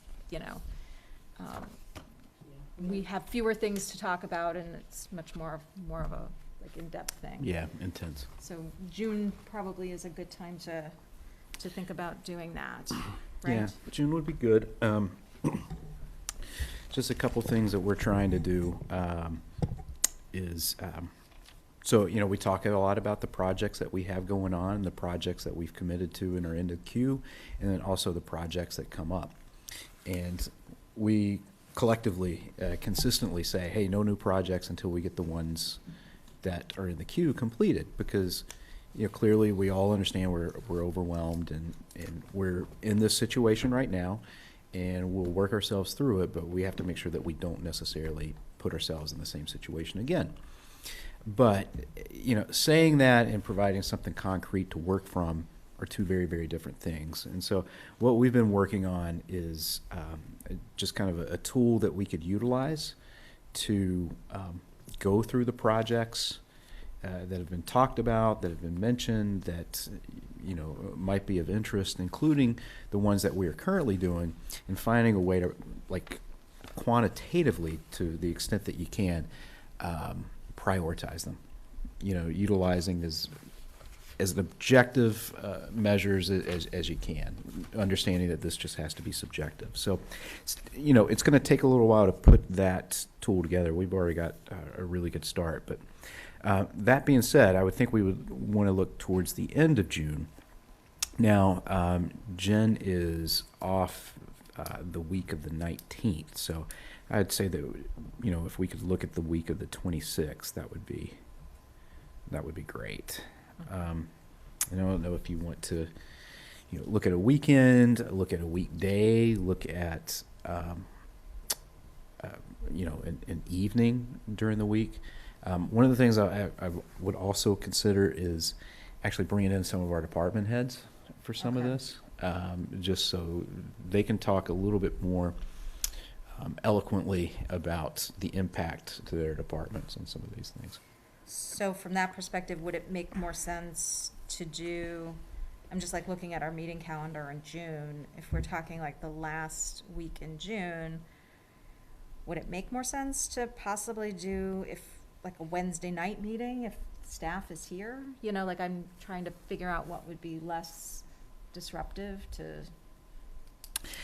Or we could have maybe, what's the staff, what staff were you thinking of, Michael, in terms of what projects? Well, as you run through the universe of projects, it runs the gamut. DPW especially, I think planning, but there's other things that just never really come across your desk that more like the operational things that have an impact, like implementing a new permitting system or implementing a new HR module, things of that nature.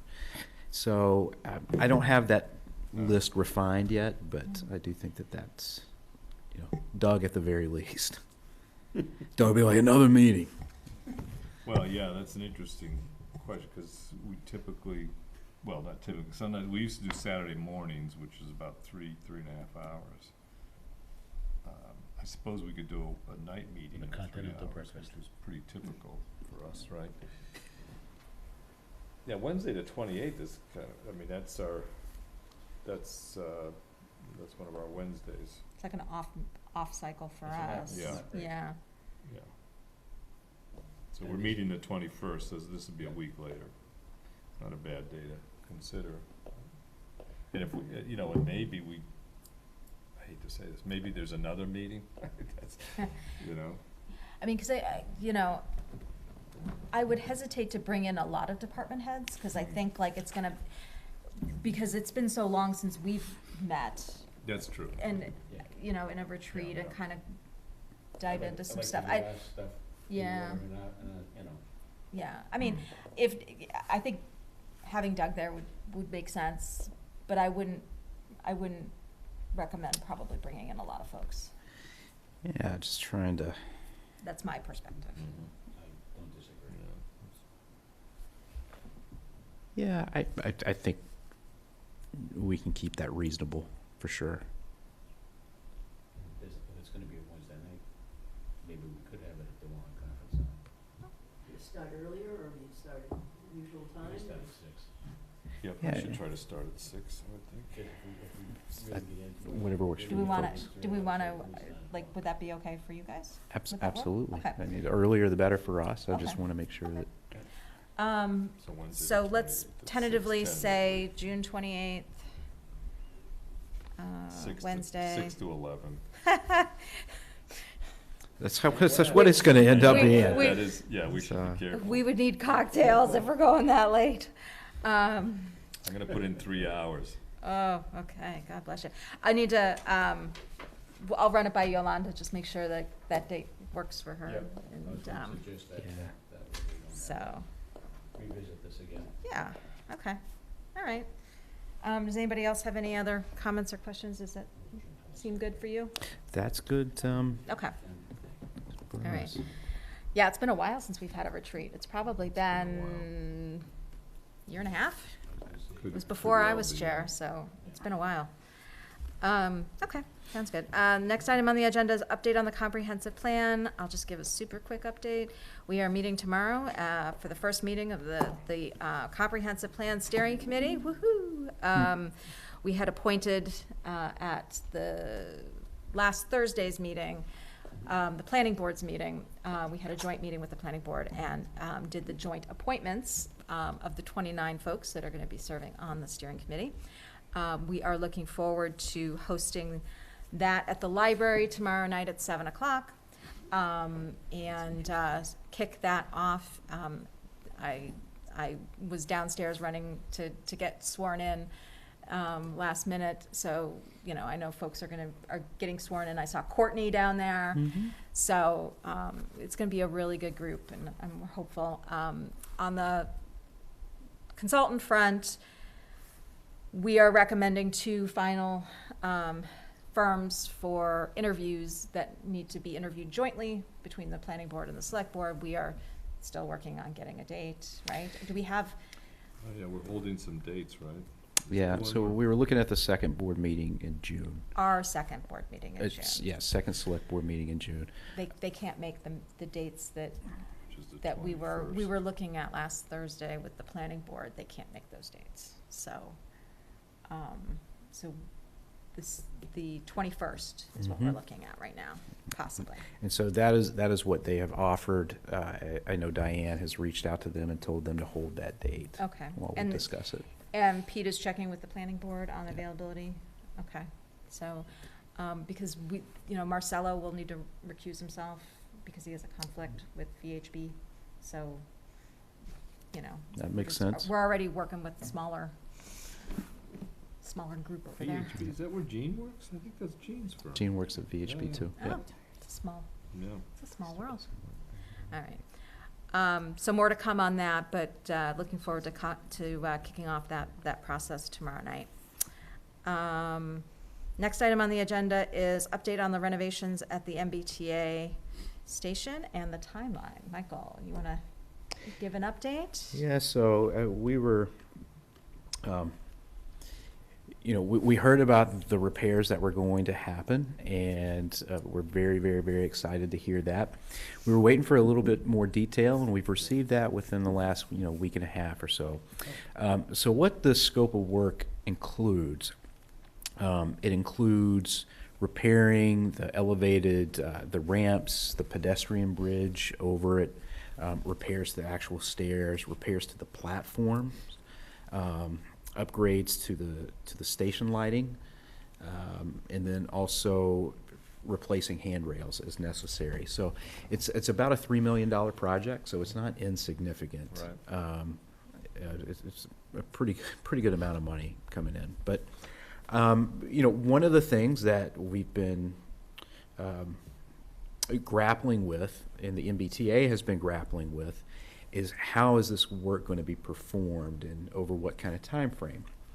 And so what we have collectively agreed to is that it would be in Ashland's best interest if we actually close the station, which will allow those workers, the MBTA, to do the work more quickly and certainly more safely. So that is what they are moving forward with from a planning perspective. Now, I don't have exact dates, but it will be at least 6 weeks from now at the very least. So it'll happen during the summer, and it will take between 3 to 4 months. So when I get dates, I will give them to you and to the community as soon as I can. So if Ashland Station is closed, what does that mean for the commuters that utilize that station? There are going to be 2 options available. So one is that the people who take, go to Ashland and embark from Ashland Station can either drive to Southborough and park at their lot, or drive to Framingham and park in their lot. So currently, Framingham, they have 294 spaces total. They have 117 spaces available on average now. We anticipate those available spaces to go, the number to go up in the summer months because it's usually quieter. Southborough has 372 total spaces, and 223 spaces are available on average right now. Again, in the summer months, we would anticipate more spaces to be available. So that's option number 1. Option number 2 that people could utilize is that the MBTA is going to contract with the MWRTA and also a private bus company to provide shuttle service to the Framingham station from the Ashland station. So people will be able to go to the Ashland station, take a shuttle bus if they want to, that will take them to the Framingham station where they can get on and go on their merry way into the city, into the big city. Well, to that, what did they talk about, the westbound traffic in the morning, the reverse commute at all? Yeah, so Framingham, so it would be the reverse. So Framingham, they would go and drop people off at the Ashland station. Essentially, it'd be shuttle buses, Rob. Yeah, so, right, but, so if you're, and it's probably not a lot, but if you're taking the train westbound from Ashland, you go to Ashland and get a shuttle to where? Back to Framingham? That is a good question. Instead of Southborough, normally it would go to Southborough. I mean, it's not a huge number, so, but. That's for the people that are going from Ashland to Worcester. Yeah. Let me double check on that. Yeah, and, it's an interesting question because I don't know how many people would do that. There's some people that walk and go west. It'd be people, I suppose if you had a car, you'd just drive to Southborough. So I stand corrected. They will go between Framingham and Southborough. So both stations would be serviced through the shuttle bus. Interesting. Per the schedule, whether you're going westbound or eastbound, you know what I'm saying? Like, so every train will have a shuttle that you get there early. I don't know the exact because that would details be, it's interesting how like they're that. thinking about the people doing the reverse commute and how to handle them. But that's a really good point to clarify. Yeah. Because we commonly think Everybody's about heading east in the morning and in back, Ashland, right? you're heading east, and They've also got, another big thing is the games. That's huge in Ashland. Tons of people get on to go to the Red Sox. Yeah. And the Celtics tonight, for another example. So if that, to the extent that's happening, they're gonna have to think about that as well. The That's other actually- thing I'm thinking about too is Burnham's and their parking. I mean, that basically puts them out of business for those months, right? Yeah. They definitely do not have as many people parking there as they used to. Yeah, no. It's a light. Now that the regular lot is so empty, people who need to park typically park there because it's generally a cheaper option. Yeah. Than Well, I think Burnham's they're is. prorating you know, so there are some people parking there, so, but it is gonna be tough for them. I don't know what to do, I don't know what anyone can do about it, though. We should definitely make sure that they're aware Yeah. of those dates. We need to contact them. I mean, I can always tell Lorraine and Yeah. Dan, Dan, you yeah. know, you just give me the date that they're gonna Yeah. start, you know, shutting down. Yeah. They'll need to know that for sure. But yeah, that's a really good point. Yeah, there will be some people who have to think about the special purpose trains, for want of a better word, but all those Red Sox games and stuff, Oh, yeah. people love to, you know, maybe, you know, I don't know. It's another thing, would it be better if they went to Framingham? I don't know, and is there gonna be enough parking there? Well, I will say one thing. If the Celtics are still playing when this goes into effect, that's going to be a really good thing. And, Yeah, that's not likely, but, yeah. Wow, Rob. No, I mean, it'll take months before these guys start to work, right? It's not gonna they're not starting, what's your? It's going to be at least 6 weeks. Yeah, Isn't the playoffs gonna be over by then? right, that's what I was thinking. I don't know. Aren't they really? almost like done? So they're starting the conference finals tonight. And then Yeah. isn't there like one other set of games? It could go 7 You can games. tell I'm not a It could go basketball 7 person. games, and then it could go another 7. You can really tell I'm not a basketball person. Yeah, So- all right. When Rob So- said the Celtics game, I was like, oh yeah, there's a basketball Yeah, game yeah. going on tonight. But people do enjoy going to the Sox game, too. Yeah. Oh, yeah. And they're actually somewhat decent this The trains year. are a lot of fun with that, but anyway. Yeah. Joe likes to sit in Yeah. his place and watch. All right, so that's. Okay. It's a nice take to get on the train and go in and watch the Red yeah. Sox. So- It's so easy. The one question I had on the station renovations, just because I was asked the question and I didn't have a response. Do we know if they're gonna plan to do any like EV charging stations at the? They haven't said anything Yeah. about that, One but thing brought up, we talked about that actually a year or two ago, about one of the things, if we got more involved with the station, that's one of the things we do, but there's been no, I could bring that up again. I'll talk later about the commuter rail subcommittee with the MW, but that's one of the things that was on the list of pushing the T to do, especially when we were gonna take it over. Yeah. But it's a good thing to remember. Yeah. There's no, so the answer, there's no plans or consciousness of that kind of thing No. right now. Okay. But, which isn't to say that we shouldn't be pushing it. Yeah. but I have a number of questions that I can ask, and I can add, Sure. that I need to ask, and I will add that to the We can list. add that. I'm sorry, I was out of the room. When is the start date on the We potential don't start know. date? We don't have a date yet. We know it will be at least 6 months from now. 6 weeks. 6 weeks. Okay. Shoot, And I think we- apologize, God, it's but- falling apart. So, was there the alternative? Was there, it's just not practical to just So- keep it open and? The alternative was to close one platform at a time. That would have at least doubled the time frame, and it also wouldn't nearly be as safe. So, Good. Yeah, no, I understand.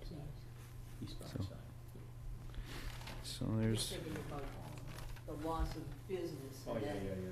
trying to rebuild it after already Right. experienced COVID, right? So once we see the work and renovations done, I'm sure people will be a lot happier going there, feeling comfortable instead of. well, we've spent a lot of time complaining about the condition of the station, and rightfully so, a lot of time. So it's tough to complain when they actually start addressing the things that you've been complaining about.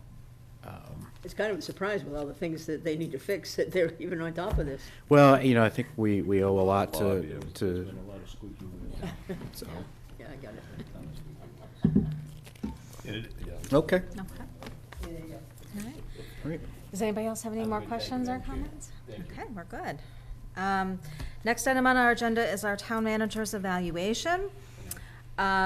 So we are, so the evaluation process, last year we did this in July. But we've moved it up because we wanted to incorporate Steve's feedback. And so I think everyone has a summary document in their packets. I'm gonna just go ahead and read all of that. I needed more water before I read all of this. Okay, Michael Herbert, Town Manager Evaluation, May 17th, 2023. As part of our responsibilities, the Select Board hires both the Town Council and Town Manager, and we review the performance of both annually. Tonight, we will be reviewing Town Manager Michael Herbert. Michael Herbert has been with the Town of Ashland for 10 years, 3 as an Assistant Town Manager and 7 years as our Town Manager. During this time, Ashland has seen growth and the need for major infrastructure investment, while continuing to strive to keep the community feel which our residents love about Ashland. The Town Manager review process begins with Michael completing his self-evaluation. Each Select Board member completes an individual evaluation and meets separately with Michael. These evaluation forms are sent to the chair, who compiles these into a combined review, which we will discuss tonight. While we typically conduct this review over the summer, the Select Board felt it was important to incorporate the feedback from Steve Mitchell, who is stepping down from the board after 12 years of service in May. This evaluation includes his feedback. The annual Town Manager evaluation consists of numerical ratings in 10 performance areas, which are supplemented with written comments. This statement is a summary of the individual evaluations from board members. The ratings were out of a 5-point scale, 1 being unsatisfactory and 5 being outstanding. His overall rating was a 4.4, exceeds job standards, and the breakdown of each section is as follows. Personal characteristics, 4.2. Professionalism, 4.2. Public relations / communications, 4.6. Board support / relations, 4.2. Community leadership, 4.3. Organizational leadership, 4.3. Personnel management, 4.3. Financial management, 4.7. Operations and infrastructure, 4.4. And planning, 4.1. The areas that the board felt are Michael's strengths are his honesty and personal characteristics, visibility within the community / community leadership, communication, financial management, and organizational leadership. Quote, Michael has great values and routinely shows ethical and honest behavior.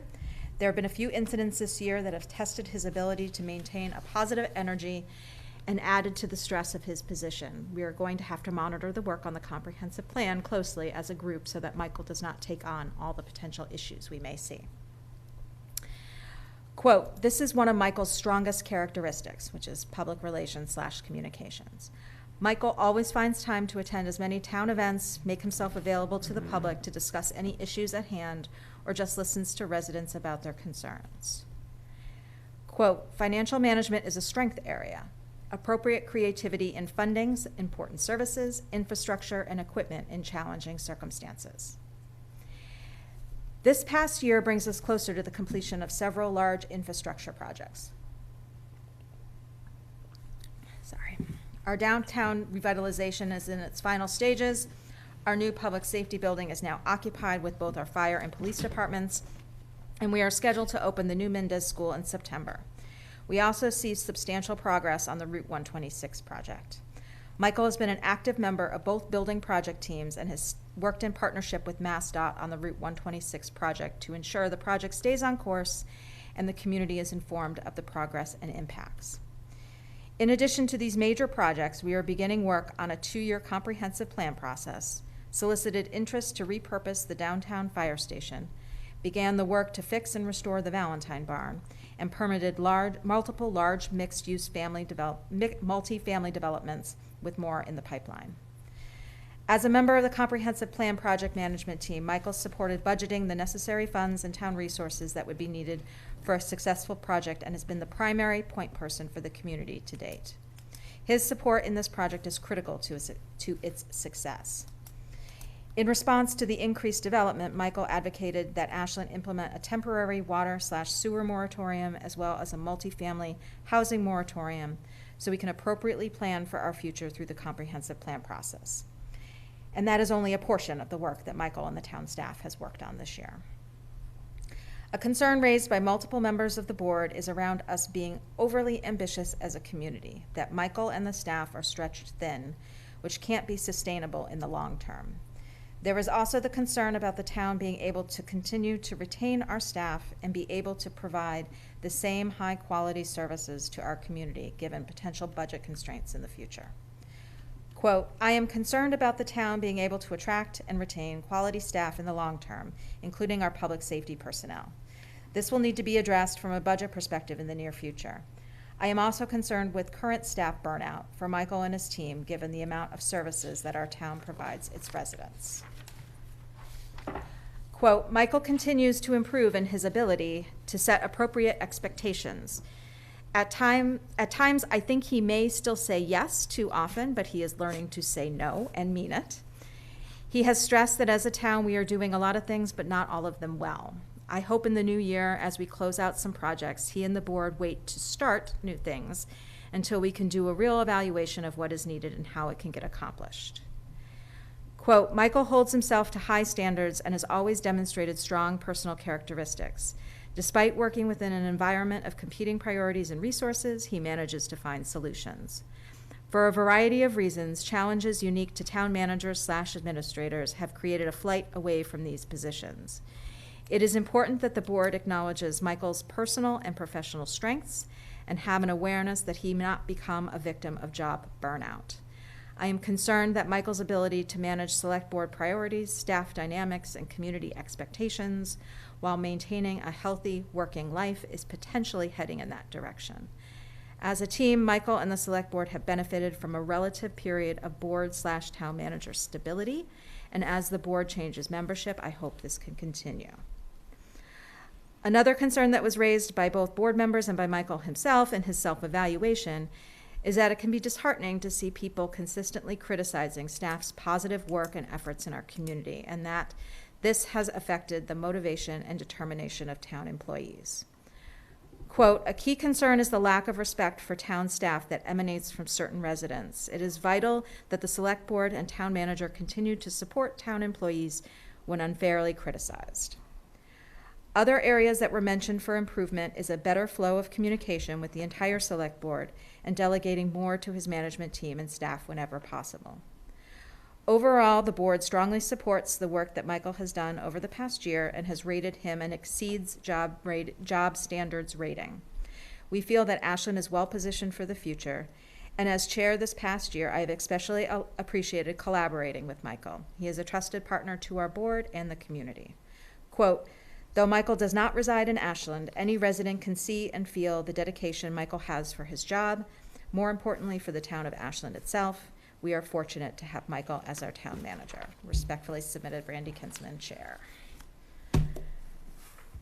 Does anyone have any comments or questions? Or Michael, do you want to?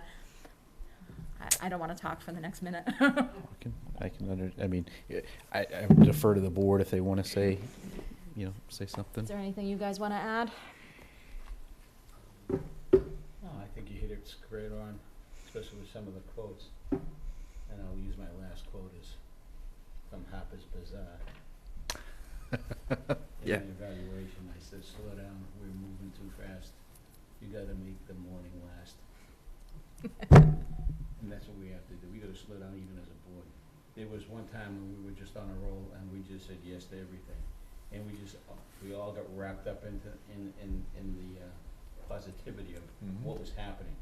And we just bit off a heck of a lot more than we could chew. And you guys in the office definitely got us through all of that, so kudos to all of you. And it didn't come without, some concerns. So I'm glad that we all were able to get through this and work it and make it a better place for everybody. And enjoy all the new buildings in town. Yeah, so we have to do that. Yeah, I think, thank you, Brandy, for trying to summarize, and I'm not sure I agree 100% with everything you said there, but you're speaking for the whole group. So I'm not as, I told this to Michael. I mean, you're always going to get some criticism. It's you just have to deal with it from residents, and we're closing on to 20,000 people living here, right? Mm-hmm. So that's always going to happen. So hopefully you can deal with it. In a positive way, and understand, keep it in perspective. So that's my take on that. I evaluated you very highly for all your skill and your work and stuff, and I hope we can now, and I'm looking forward to transitioning from the past projects to a new group of projects and our goals and stuff. So I'm looking forward to that. And, so, you know, thank you for all your work. And it's been, did you say 10 years? That's 10 years. Yeah. Very good, yeah. So congratulations on 10 years in Ashland. Thanks. So anyway, all right. All right, thank you, so. Thanks.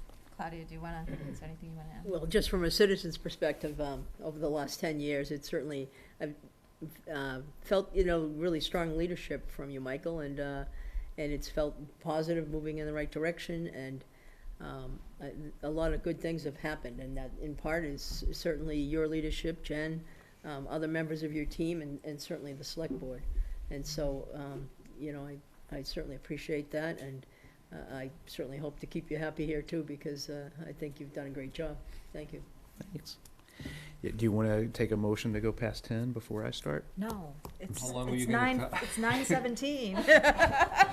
Oh, that's funny. Okay, I get it. I'm a little slow, but I got it.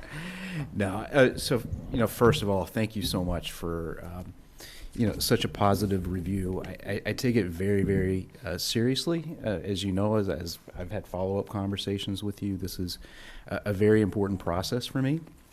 And I appreciate the feedback that you've given me through this. And it's well taken to heart for sure. Both the things that we do well and then also the things that I need to improve upon as well. Ashland is a great town. It's become like a second home to me. As I mentioned in my evaluation, many of our friends are here. We're in this town not just working, but going to events, going to barbecues, going to parties. I feel like we've really become part of the community, and the community has welcomed us, and we feel very grateful to be here, to have found Ashland, and to have been able to stay here and make improvements that I think the community has been talking about for years. Just in regards to the criticism, and Rob, you and I talked about it. I mean, I think I probably could have rephrased things a little bit differently. Criticism is certainly expected and actually welcomed, believe it or not, because that's how you get better, is from a variety of different perspectives kind of coming together in a melting pot, and you come up with better outcomes in a number of different ways. What concerns me is, first of all, some of the ulterior motives that are attached to or ascribed to town staff, and you know, myself included, for people who are having a difference of opinion. You know, none of us take kickbacks. None of us, you know, are in the pockets of developers. You know, none of us are trying to pad our resumes for, you know, a future job. I mean, if that was the case, we would all be gone by now. But again, I think words matter, and I think it's really, really important that we, again, we have civil dialogue about things that we agree upon, and then the things we don't agree upon. Rob and I were talking about it yesterday. There's things fundamentally Rob and I disagree on, but you know, we also are very, very proud of the fact that it hasn't poisoned our relationship. We find ways to work around it and work through it. And I think as a community, we've got to get better at that. But, you know, that's just with regards to the town. The board in general, I've enjoyed working with this board. I've worked with you for many, many years, some of you my whole career here. I think we've got a good team here. I certainly appreciate the board's support and your guidance and everything you provide to me on a regular basis. You know, not all town managers are able to say that, and I'm proud to be able to say that as well. I enjoy, you know, working with our volunteers and helping assist our volunteers kind of do the things that they want to do. A lot of times they want to do well, but they just don't necessarily know how to do it, and they don't necessarily have the tools to do it. And so I think it's important that people in my position support groups like the Ashland Town Forest Committee, help, and you know, the Land Stewardship Committee help do the work that they need to do, even though it might be a little bit unorthodox. That being said, we do have a lot of things going on, and I think, I think it's going to be important that we evaluate projects moving forward, and we're going to have to prioritize them, and we're going to have to say no. There's a very, very well-established quote in management circles, more in the private sector, which is, if everything's important, nothing's important. And that is so true, and that is what's happened. But, I will say the backbone of this town and the backbone of, if you want to call it my success, has been our staff. I mean, across departments, from the most recent hire to the most tenured professional that we have here, we have an excellent team. This work does, all that we do cannot happen unless we have dedicated employees, the dedicated employees that we do. And I'm just totally blessed and grateful to be surrounded by such a hardworking, professional group of employees, again, across the board. Ashland doesn't know how lucky it is. Sometimes I take it for granted. I think a lot of people take it for granted, but they are just, we still manage to have a good time through everything, even with all the stress and the overwhelm and everything. We're still here supporting each other, and we're still here wanting to do good for the community. And I think that is just, I can't overstate that. I think that's really, really important. And, I can say that about all of our employees, but for me specifically, and, what has been critical for me, and again, if you want to call it my success, is the team in my office.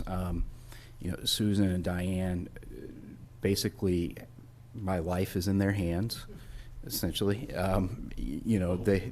They basically schedule everything. They make sure I stay on track on things, and things keep in front of me, because we just have so many things going on. They just do an incredible amount of work, and like I said, I'm incredibly grateful for them. And then, I can't say enough about the lady sitting to my right. She's Jen. See if we can make her blush. I think, when I hired Jen, 4 months into my tenure, I knew that position would be important, and I knew finding the right person would be important, but I didn't realize just how important it is. And I mean, she's just literally been my right hand, my left hand, and we would not be able to do the things that we do without her here. So I'm, incredibly grateful for, everything that we have here. Again, the town itself, the board, the other boards and committees, and especially our staff. And, I also have to thank, my wife, Beth, and my mom, who managed to get Nora to everything that she needs to do in all her activities, and let me do the things that I need to do in town. So, yeah, thank you. Thank you. Yeah, Thank you. And thank you for hiring the people that you hired, for sure. Yeah. You've got a good team. Yeah, Yeah. really. Able to work together. Yeah, it's a really good group. That's key. I mean, we have blowouts every now and then, but we slam some doors, and, it happens. Just like being at home. Yeah. Yeah, we do, don't we? Well, thank you, Michael, for everything. And so we'll, we're not at a position to we'll visit your contract stuff later on this summer, which is sort of like the general time that we've done it. Yeah. So, We have to move yeah. So that will be some point this summer. We'll That'll be an revisit. executive session discussion. I will. Yep. So, does anyone else have any comments or questions or anything before we move on? No? Okay, good. So the next item on our agenda is our consent agenda. Is there a motion to approve as presented? Before you do that, Brandy, we do need to pull one item just to Oh, okay. make a correction. 2023 minutes. We do not have them? Is that the one? Well, we need to pull F. We need to pull F. Yeah. I just need to make a correction. Oh, okay, all right, so are we voting on that separately, or is that, okay? Yeah, we'll vote on it Okay. separately. So if you want to, Oh, okay. if you want to move and approve the consent agenda now, Okay, we'll talk about item F. all right, and all these meeting minutes are in here, or is the March 15th, is it, everything's in here, right? March 15th? Well, the motion says to modify the consent agenda by removing the March 15th, 2023 minutes. Yeah, so we can Oh. pull A and pull F, Oh, okay, all right. and then do everything else. All right, so the March, sorry, I'm working off my agenda that I had like all my notes on from this afternoon rather than the printout from tonight, so. All right, so we're pulling the March 15th, 2023 out of the consent, okay, all right. All right, and number F, okay, so, could I get a motion to approve the consent agenda minus the March 15th, 2023 meeting minutes under A and, removing item F? So moved. Second. All those in favor? Aye. Aye. Could I get a motion to approve Liam O'Shea to the Economic Development? Oh, I got to talk to you about it first. Oh, That's why we okay. removed it. Oh, okay, well, okay. So I just need to make a correction. It says in here that it's to fill a vacancy created by Pam Bathen Yeah. leaving, and that's not the case. We actually had a vacancy available, and so Oh. Pam is still staying on the board, but Liam would join the Economic Oh, Development okay. Advisory Group. Okay. Yeah. Okay, all right. And that's the only thing that's changing on that? Yeah, okay, all right. So, could I get a motion to approve Liam O'Shea to the Economic Development Advisory Group to fill the vacancy? So moved. In a second? Second. All those in favor? Aye. Aye. And I just wanted to thank Susan for all the minutes that were in our packet. We yeah. did, I mean, that's like a Herculean effort to get like all these minutes through, so thank you for that. And also, I just wanted to just make a comment. So the last thing that's on the consent agenda for the Economic Development Advisory Group, it's JKA Metro West Boston, a martial arts studio, is coming to Pond Street, so a new business. Oh, they're already there? They've been there for a while. I'm sorry, That's so. okay. No, they're great. But I'm glad that we're able to support a business on Pond Street, so, Absolutely. so I just wanted to, The little strip mall. so, that's great, Yeah. awesome. They So, actually show up at Ashland, they do a great, Oh. they do a great promotional presentation out in front of the gazebo. It's really cool. oh, wow, okay. I'm sorry, I didn't know that they were an Yeah. Okay. Right. And just, Lawrence Hunt, is that the Larry. Larry Hunt? Okay, just wanted to make sure. Big Larry. Yes, Big okay, King. good for him. 7 years old. That's great. Okay. All right, so moving on to priority project update. Turn it over to you, Michael. Yeah, so downtown, as everybody can see, they're continuing to do work between, on Main Street between Homer and Front Street. They're also going, I'm sorry, I'm laughing because I just about, my head blew off yesterday when I saw them jackhammering about 3 different panels of concrete. I'm like, Frank, what are you doing? You know, he's like, oh, they're removing the old bases. He was like, when I poured the original concrete, I just needed to get it done. He's like, don't worry, I'm not charging you. I'm like, well, we'll make sure about that. But anyway. I'm sorry, I'm laughing. I was just driving by when I saw that, I was, oh, he's gonna have a connection. Yeah, I've had a few conniptions with this project, Joe, for sure. But as you can see, they're installing the curb, actually poured a few sidewalks. It's looking good. We've had to make a couple of different, slight adjustments, nothing major. As that starts wrapping up, we will get closer to putting out to bid the work to connect the utilities to each of the building. And then we'll do some cleanup work, some punch list items, and then hopefully Eversource will remove the poles, and we will have a completed project at that time. Moving on to phase 2. So, I hope so too, Joe. That'd be really, really good. If you have any contacts at Eversource that listen, let me know. That'd be helpful.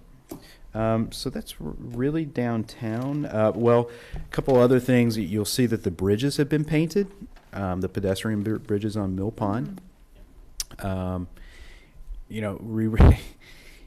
know, they painted it, and then, you know, we come the next day to find out that somebody has, you know, basically keyed the whole top.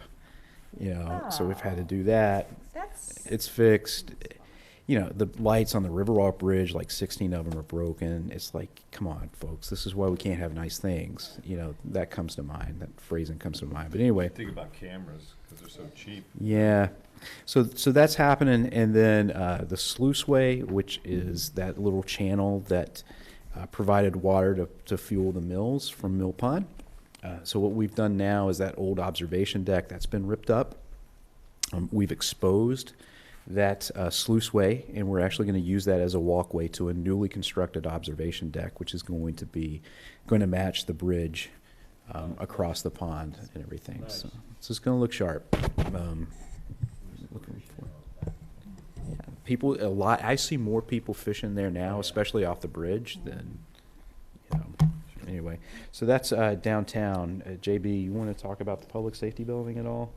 Joe probably can talk a little bit. I mean, I think the project, so both police and fire have moved in, yay. And they're working through sort of all of the issues of a new building. And so that will probably happen over the next several months. The shop drawings, which I think we talked about last time we were here, have come in and have been approved. So hopefully at the next meeting, I'll have a better timeline in terms of when the correct doors will actually be swapped out from the current doors. Well, the ones that are working. Right? They're working, yeah. Okay. So they're working, it's, yeah. All of the doors are working, all the apparatus is there, yeah. Okay, shoot. So, yeah, so that's really it. And Joe, you can. Okay. Yeah, I mean, I think as we're on the subject. Here, put your mic on. Sorry about that. Thank you, Madam Chair. We have a date for the ribbon cutting ceremony. It's going to be June 8th at noon. The guest list is all done, and Steve and I, and if Jen can make it, we're meeting tomorrow morning around 9:30 and go over the program, make some tweaks to it, and send it off to the publisher and get it all done so that we can get it out and RSVPs by May 25th. Nice. So we're working on it. It's going to be great. So it'll be very, very nice. It'll be, just spoke with some of the union reps about doing wreath ceremony and, you know, rededicating the memorials in front of the two fire and police stations. So we'll do a rededication to that. And it's long overdue. So Nice touch. It'll be nice. It'll be very nice. Great. And then with Mendez, I mean, Yolanda usually provides updates, but Claudia. We have Claudia. Is there anything you want to? We actually had a meeting this week, and, you know, the project is on time. We're really looking now at really getting it into its final stages. We actually had a tour of the building this week as well. So there's quite a bit that is finished. The exterior is pretty much finished. There's some site work that's gone on now. There's some curbing installed. Oh, it's amazing. Some vegetation, some trees have been planted. There's, you know, a lot of the casing, all the, in the classrooms has been installed. Some of the furniture will be delivered shortly. Some of the painting is actually finished. The gym flooring was freshly laid. So it really is, you know, it's just a beautiful, beautiful space for students to learn. And so when school closes on June 20th, the next 10 days approximately, they will spend moving things out that are going to be either relocated in the town to other schools or town buildings. And then anything that's going to remain will be stored in 6 containers over there. And then the other thing is that some things that aren't really in great condition and won't be utilized anywhere in town, there is a recycling company that actually provides these materials to third world countries. So those things will be taken by them. and then the building will be empty approximately, like I said, 10 days. Then they'll start, what they're going to do is they are going to start the demolition from the ends, because that's where they really have to get the road work done in that. And then the demolition will continue onward, but immediately that's their focus for the demolition.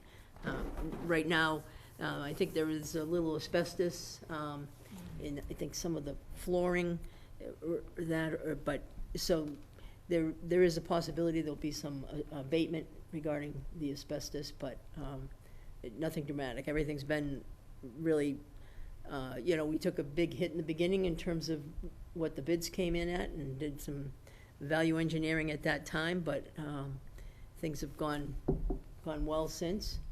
And so there is still contingency monies and things to make sure, we get to the end and are in good fiscal condition, so. There could be some potential relief with that in the future, Claudia. Oh, great. So, yeah, so really somebody commented when we were touring the building that even with the value engineering that we did at the time, there's nothing in the building that you look at and go, oh, that's too bad, we couldn't have done that nicer. It's very nice. So it's really exciting to see it coming to fruition. absolutely. It'll be a great place for kids to go in the fall, that's for sure. Yeah, and adults too. And the teachers are very excited, yes, they are. Got to get rid of those subs, though. Yeah. Yeah. Some of them. When you walk around the building, or even in our meetings, and people talk about, they're just talking the mechanical room or this room, and it flashes in my head, okay, well, what is that space at the current Mendes? And some of the spaces don't even exist. The small Exactly. the small group rooms, and the spaces that we use for some of our English language learners, and our like I said, our students with getting services of some sort. They're just really tough. And even today, I actually bumped into a custodian, and he said, "We're running out of duct tape. You better hurry up." Yeah. So. Yeah, so anyways, it will be certainly another beautiful building for the town to be proud of. For sure. Well, speaking of buildings that we could be proud of, let's move on to the Valentine Project. So they've made a lot of progress over the last couple of weeks. They have replaced that corner post.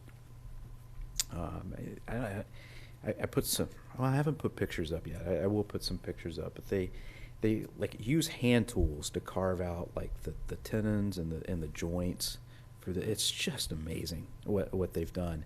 So they've done that. They've replaced a lot of roof or floor joists. They've replaced the roof rafters that need to be replaced. And we encountered a little bit of some issues in the back, just in terms of the foundation crumbling and needing to rebuild it. And essentially the whole substructure is gone in the rear, but that's being replaced. But it's moving forward. Like if you see it, you'll see some framing up on the top, getting ready to put the roof on.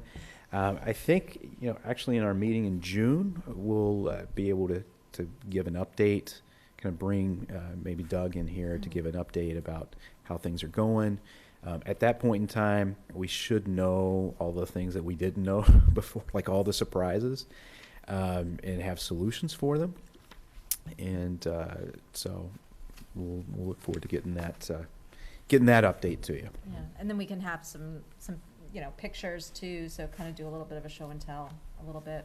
Yeah, I mean, we tried to really document this a lot. How old is that building? 1700s for sure. It looks like it was moved. Yeah, it was. I believe it was moved in the 1800s. So it used to be up further towards the Hicks's house. Got moved down. So I don't know. We could probably ask Gabe, and yeah, he could give us an idea. Joe, notice I didn't say you. So I was actually waiting. You were waiting for me to say that, right? With Warren District, I don't have too much more to add than what I don't have too much more of an update from what we've got. But, you know, hopefully we can have Paul come in June as well and give an update on kind of where things stand. It's a good thing. So that's priority project updates. I have to laugh. When did we think priority projects would be like five things? Okay. Town manager report. So I have, there's a couple things listed here, but I have a few more. So town meeting recap, you know, we haven't met since town meeting convened, and we actually got a little bit more attendance what I'd anticipated. You know, a little over 120, you know, compared to what we've seen, you know, during COVID and coming out of COVID. It's an improvement. It's not where we need to be like we were in like 2018 and 2019 when we had this concerted effort to get people out to vote. And, you know, you started seeing people coming in like 300 and 400 and 500 range. They were a lot more inspired at that point in time to come. And I think that's something that we need to kind of work on. But, you know, all the articles except for one passed. Again, appreciate everybody's support for the budget. I think taking the time to do a little bit of a presentation beforehand maybe answered some questions. You know, the one that did not pass was the stretch code, and I fully anticipate that there'll be a more robust discussion as well as more information gathered and given in anticipation of that. So, I had, so we had received, Michael and I had received an email from Chuck Lids from Sustainability. And it was a discussion, and I think, you know, he was feeling extraordinarily disappointed with the stretch code. And I went back and watched the meeting that the Sustainability Committee came to us on I think it was March 16th. And all the things that we had talked about and all the concerns, you know, because it was confusing. It was a very confusing thing. And we had said, you know, a couple of public forums and get in front of the planning board and, you know, make it really simple for like the average homeowner to know what this is. And, you know, Chuck agreed that they didn't do that. So I think that when they do all of that, I think it will have the support because, you know, I think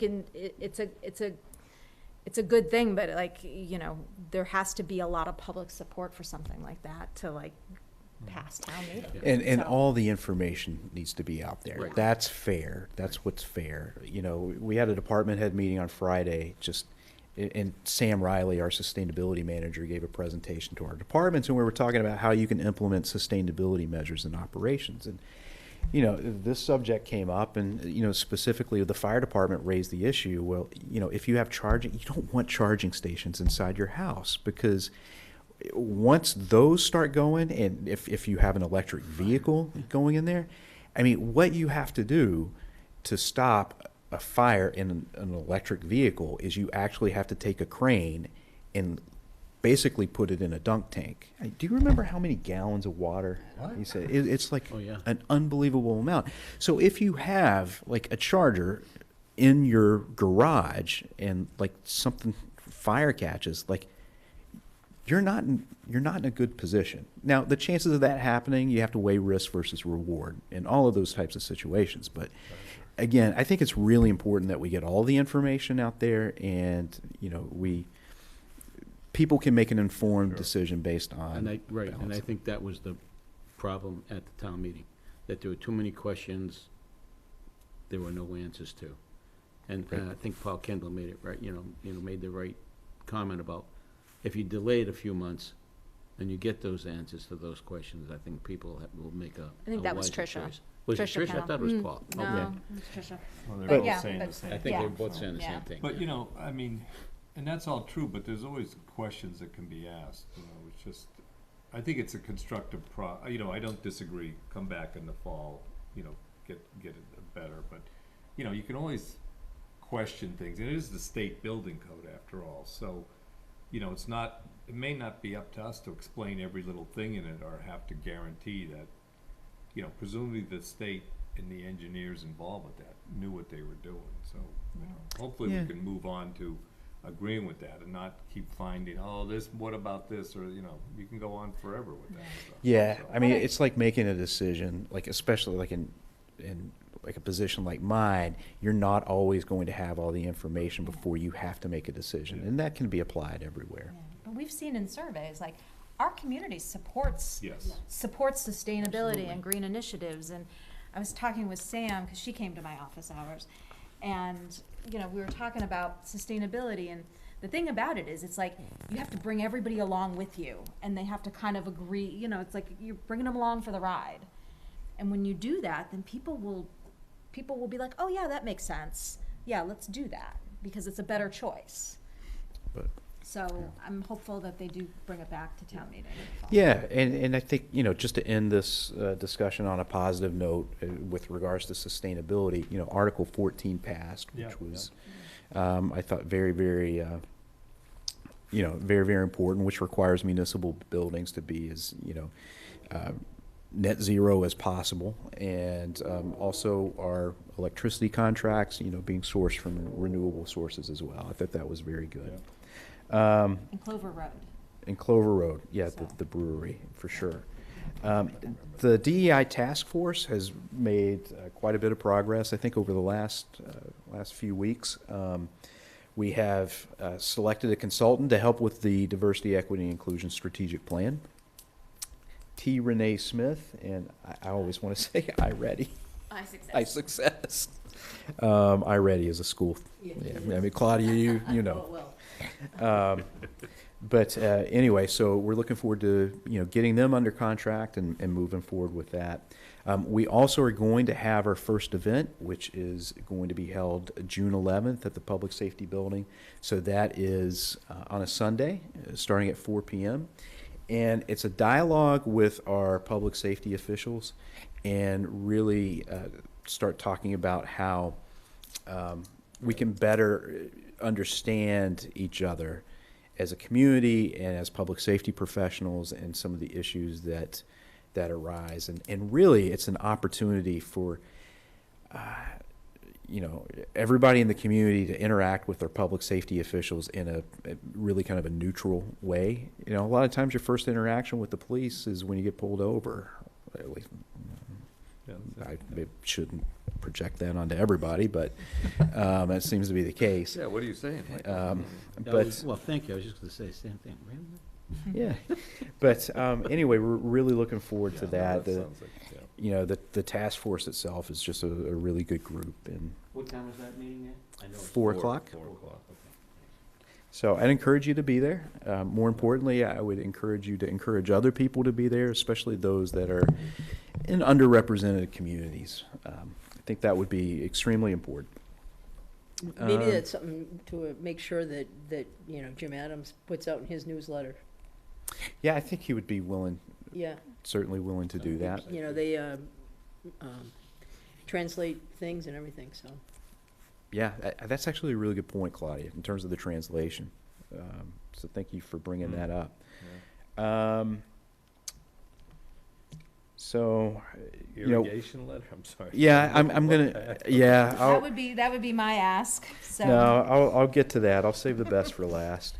You know, we said goodbye to Carol Bogdanovich today as our assistant town accountant, and we actually have a new assistant town accountant who's already started, and you know, it's great. She gets the opportunity to work with Carol for a few weeks. But Stephanie Clifton, we joined our team. She was already an assistant town accountant in a neighboring town, and so I wasn't going to say it, Claudia. But my VETS district meetings with the town of Hopkinton and Medway and Holliston are going to be really, really interesting after this, and Catherine, and anyway. But no, we're excited to have her start. She knows her stuff clearly. You know, just Munis itself, our financial system is a complicated tool. So coming in and already noting that is great. So I did get an update from Dennis Giambetti recently about the Attorney General's office and a potential meeting with them about the housing moratorium. They politely declined meeting with us before they make their decision. As a general rule, they they don't want to necessarily have like, have these types of conversations while they're adjudicating, or making this decision, which in hindsight makes sense. They did thank us, for the information that we did provide, and they anticipate making a decision at the latest by May 30th. So we'll know, yea or nay. Dennis did his best to kind of get an idea of where things were going. They didn't bite. So we're waiting on that. Yep. Just the Memorial Day event is going to be held, so it's going to be 10:30 at Wildwood Cemetery. I'll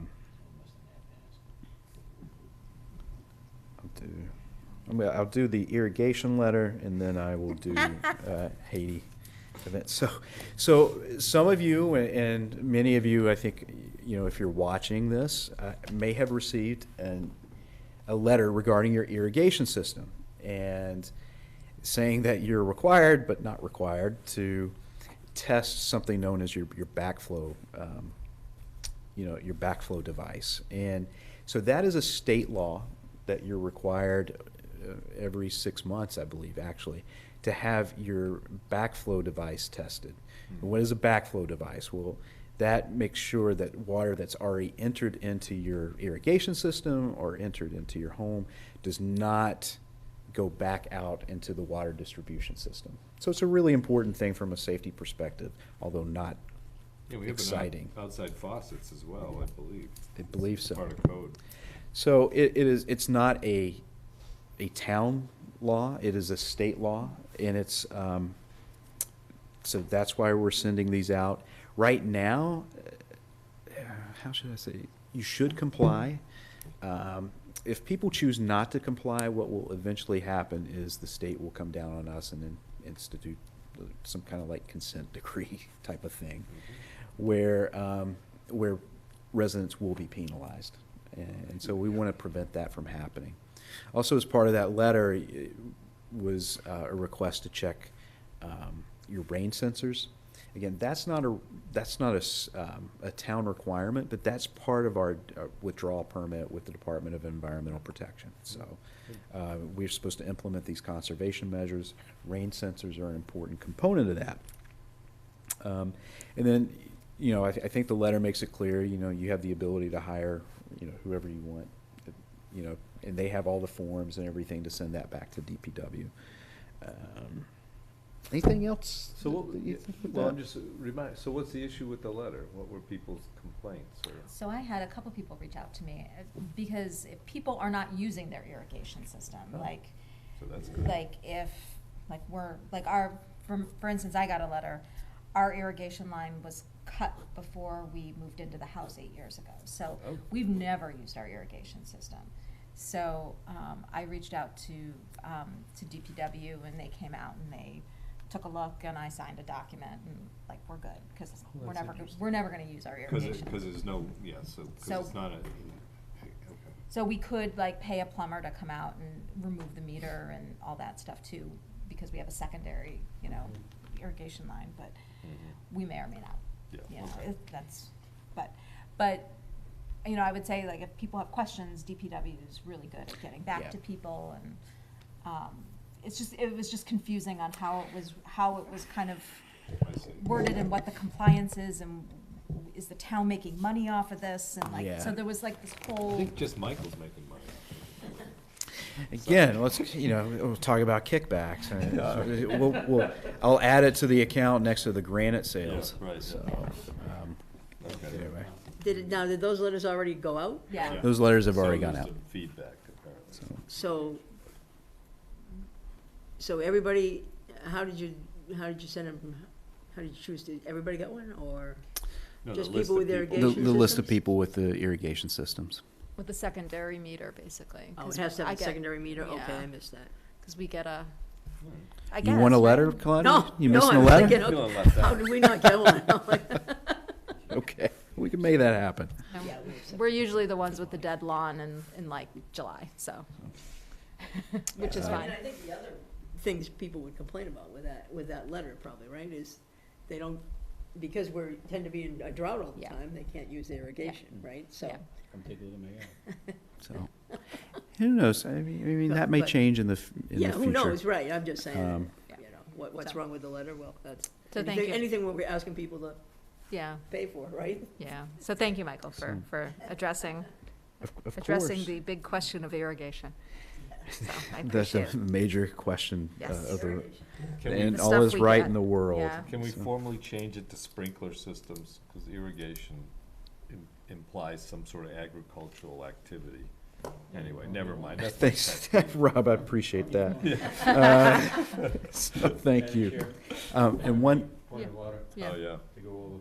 Oh, I know I have to get this done before 10.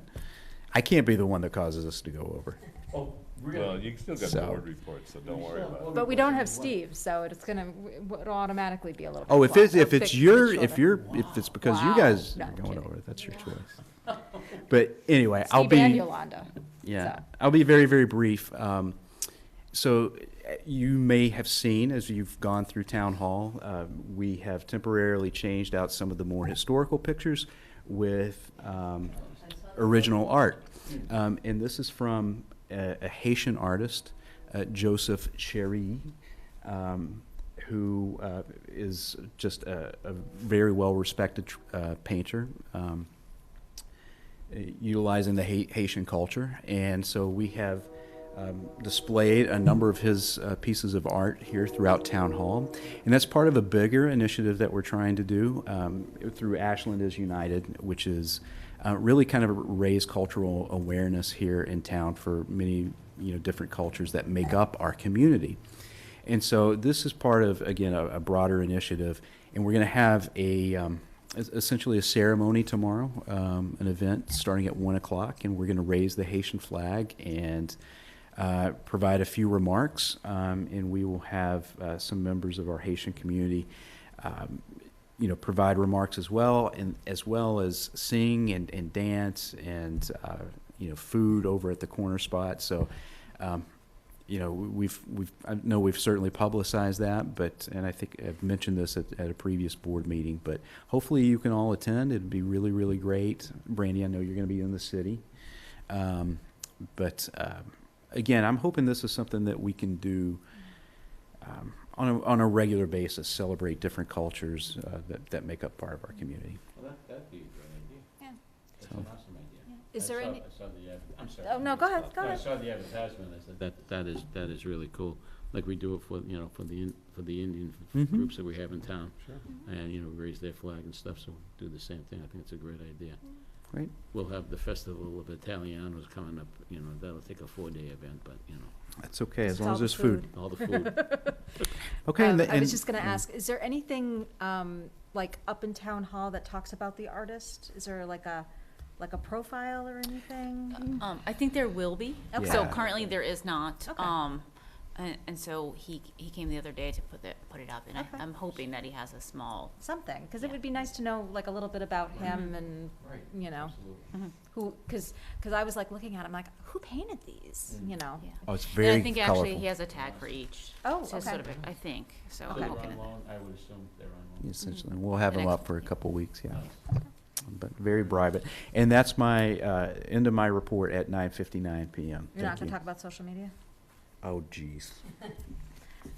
Madam Chair, I would like to make a Sorry. motion to approve the rules of Is there a It's second? foiled. All Foiled those, All those in again. favor but Aye. not in favor? Aye. So it came late in your packets, but I hope you've had an opportunity to review this social media analysis that Melissa Hayes, our communications coordinator, has provided. And it's really kind of what we do and the reach that we have, and basically benchmarked it against a number of other communities surrounding us, and it's amazing. That was towards the back of the packet, Michael? Yeah, the very Yeah. end. Yeah. You look at Okay. you look at Ashland with 18,000 people, and we've got 3.7 thousand Facebook followers, and you look at a community like Framingham, which has almost 4 times the amount of people and only double the amount of followers, and just looking at the engagement And just, I think the report speaks for itself, but it's very, very clear that we have we kind of set the pace in terms of social media and getting messaging out and engaging people in social media. And this is the stuff we really have to talk about and really have to celebrate. This is work that, that a lot of our departments do, but, Beth and Melissa primarily manage this. But, this is something that we shouldn't be ho-hum about. This is actually something that, we should really be celebrating and taking pride in. And we've had this issue before. We don't pat ourselves on the back and promote what we do. Yeah, and I think, I'd like to personally, thank, Beth and Melissa for actually being the gold star in this, at least with our surrounding communities, and I think they need to know that. I think they need to know that from the board. I think they need to know that from the public. Well, like I remember when,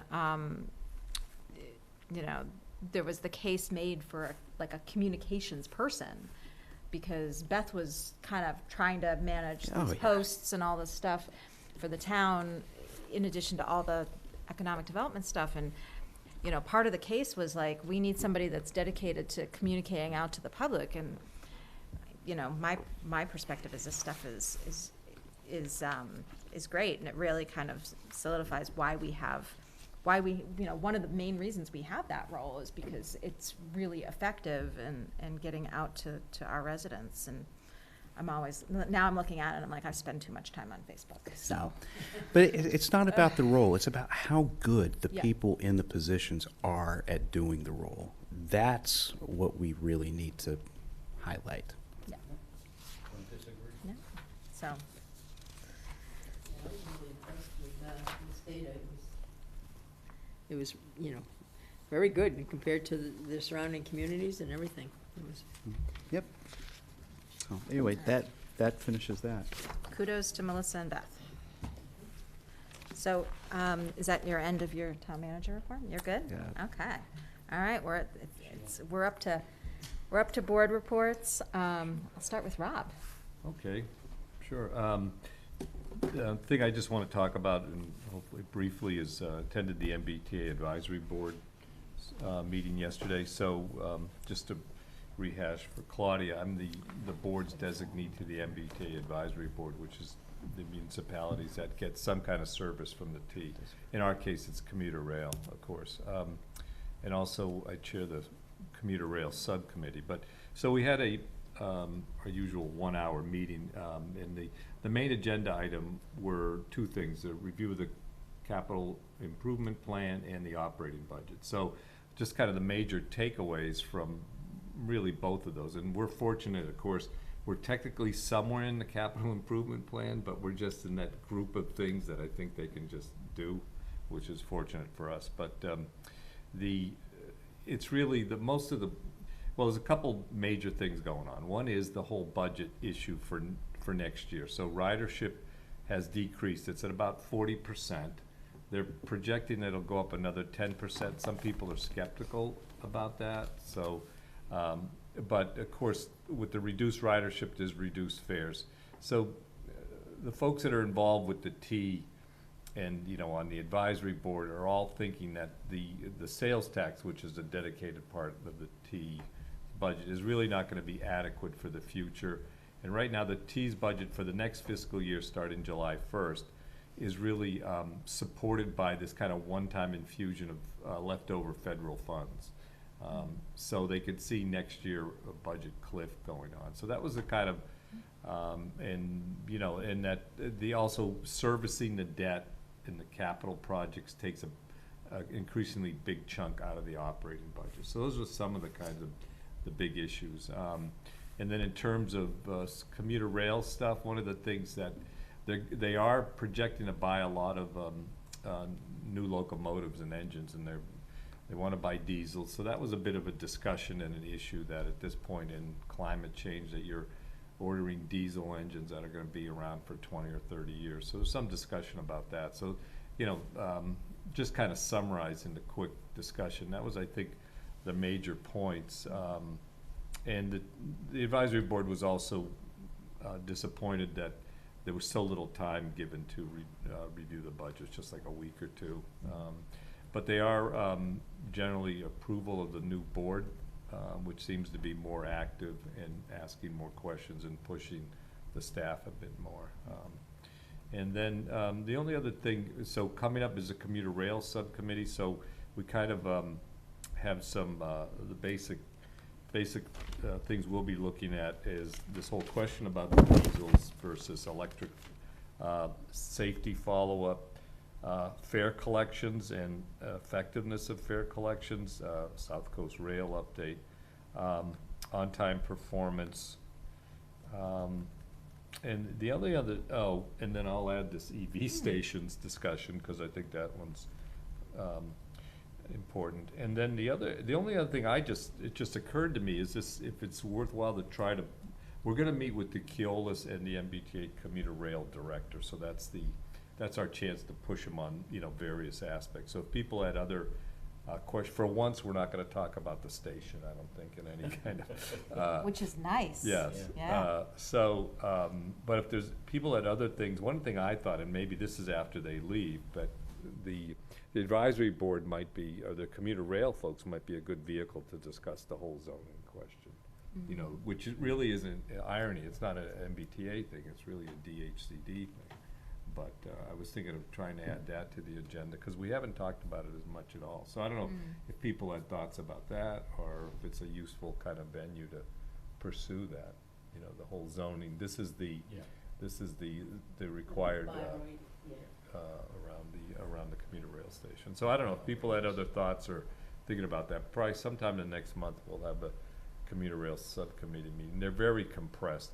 It's about an hour, but I'm hoping maybe extend it a little bit to add some other things in. But so if people had other thoughts or ideas about that, they still haven't reported back on their system-wide safety issues. We've had a number of accidents and suicides in and around this region, which I still have not gotten anything systematic back from them. So I don't want them to forget about that. But anyway, so that's my report on that. And if anybody else has anything to add, or thoughts about that, happy to hear it. So. Well, that actually affects the quiet zone with respect to going on. So, the discussions that we've had previously about the quiet zone, that probably, they won't happen. Well, we don't know that. We're on this Well, plan we're for on the cusp. 25 right now. Right. So.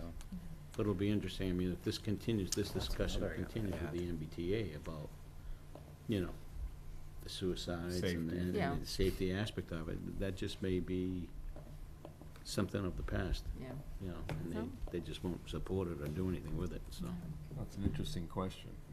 yeah. Thanks, Rob. Joe, you're up next. Thank you, Madam Chair. Just briefly,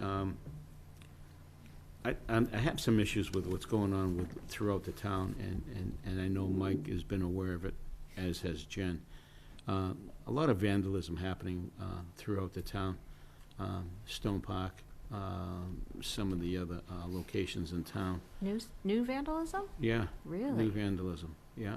And it's bothered me. Just yesterday, my wife and I were driving around. We were getting ready for an event that's going to be at the pavilion this week. And it was just like, okay, we try to keep it pristine and clean and neat. There's barrels, trash barrels, but they don't care. It's just like living in, the inner city. There's trash all over the place. All over the place. Now, granted, I know it was windy.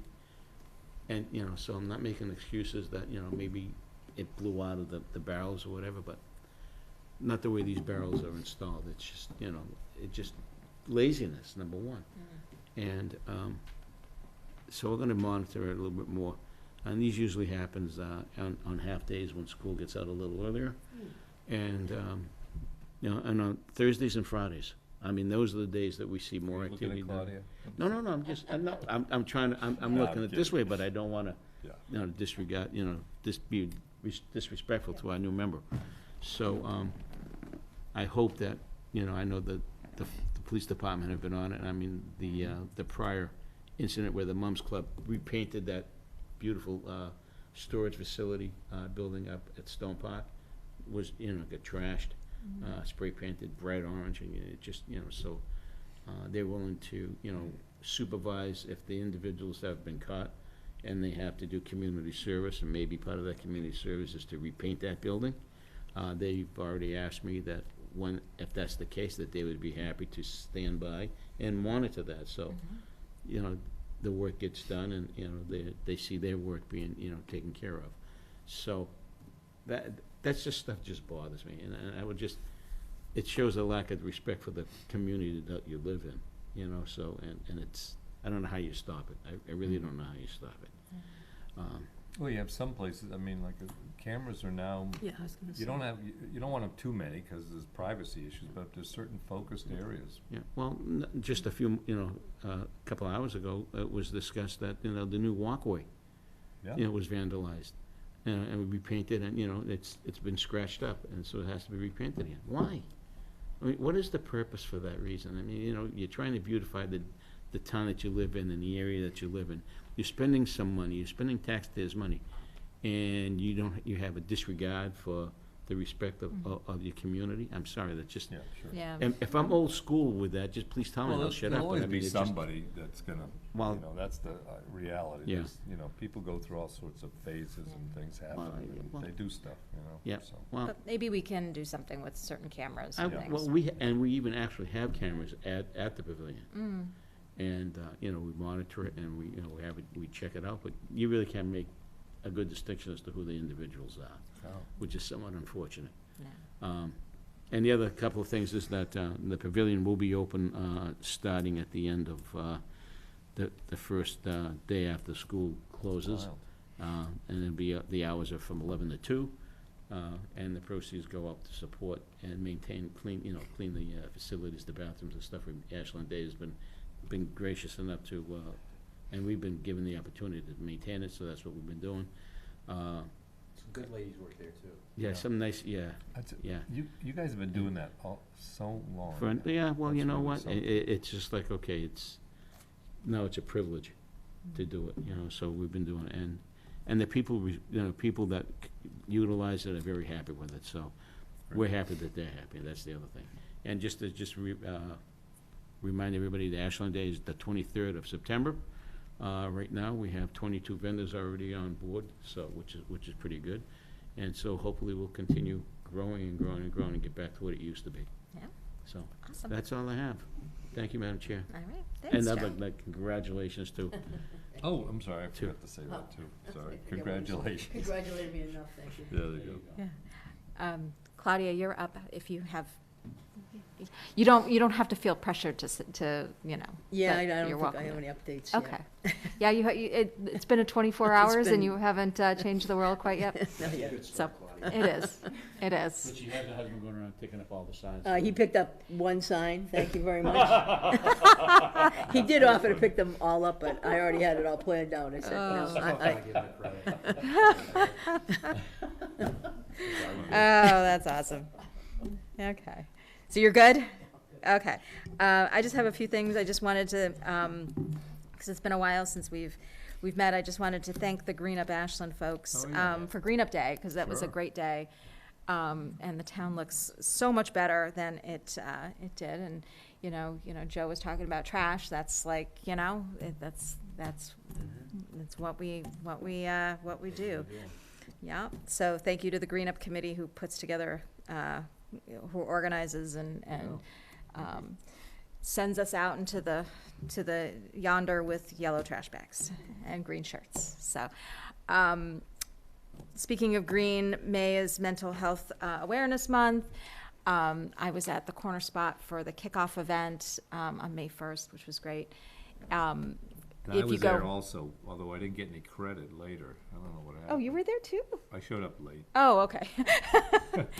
Well, I missed you because I was here for the candidates night and I ducked out to go over there, and then I Nice, came back. So, and if anybody hasn't been by, Corner Spot's lit up green at night for mental health. Also, one of my dog and I, one of our favorite walks is the River Walk, and the Decisions at Every Turn Coalition has these great little signs with book quotes for Mental Health Awareness Month. So kudos to them, and it's a great addition to the River Walk for the month of May. So I wanted to just kind of touch. We had received notifications about open meeting law violations from the Sustainability Committee. I just wanted to just let you guys know, I reached out to the Sustainability Committee just to like. Notes, right? Was it for Not having minutes, yeah. So I wanted to just verify that they have a process in place for taking minutes and posting minutes, reviewing minutes, and I was assured that they are on it and they record all their meetings, so they're getting all caught up on all their meetings. So I just wanted to let you guys know that is the case. Culture Fest is this upcoming Saturday, May 20th, 3 to 7 at Corner Spot. Fingers crossed for good weather. It's looking a little kind of iffy. So, but Culture Fest, it was moved up this year. It used to be in July, and now it's in May. So hopefully, Yeah, last year it was very hot. Right? yeah, it's always, it usually is like the hottest day of the year kind of thing. So, Yeah, I can see why. but hopefully they're able to have it this Saturday. Select Board office hours. I did office hours on the 10th and had a few people come and visit, including Rob.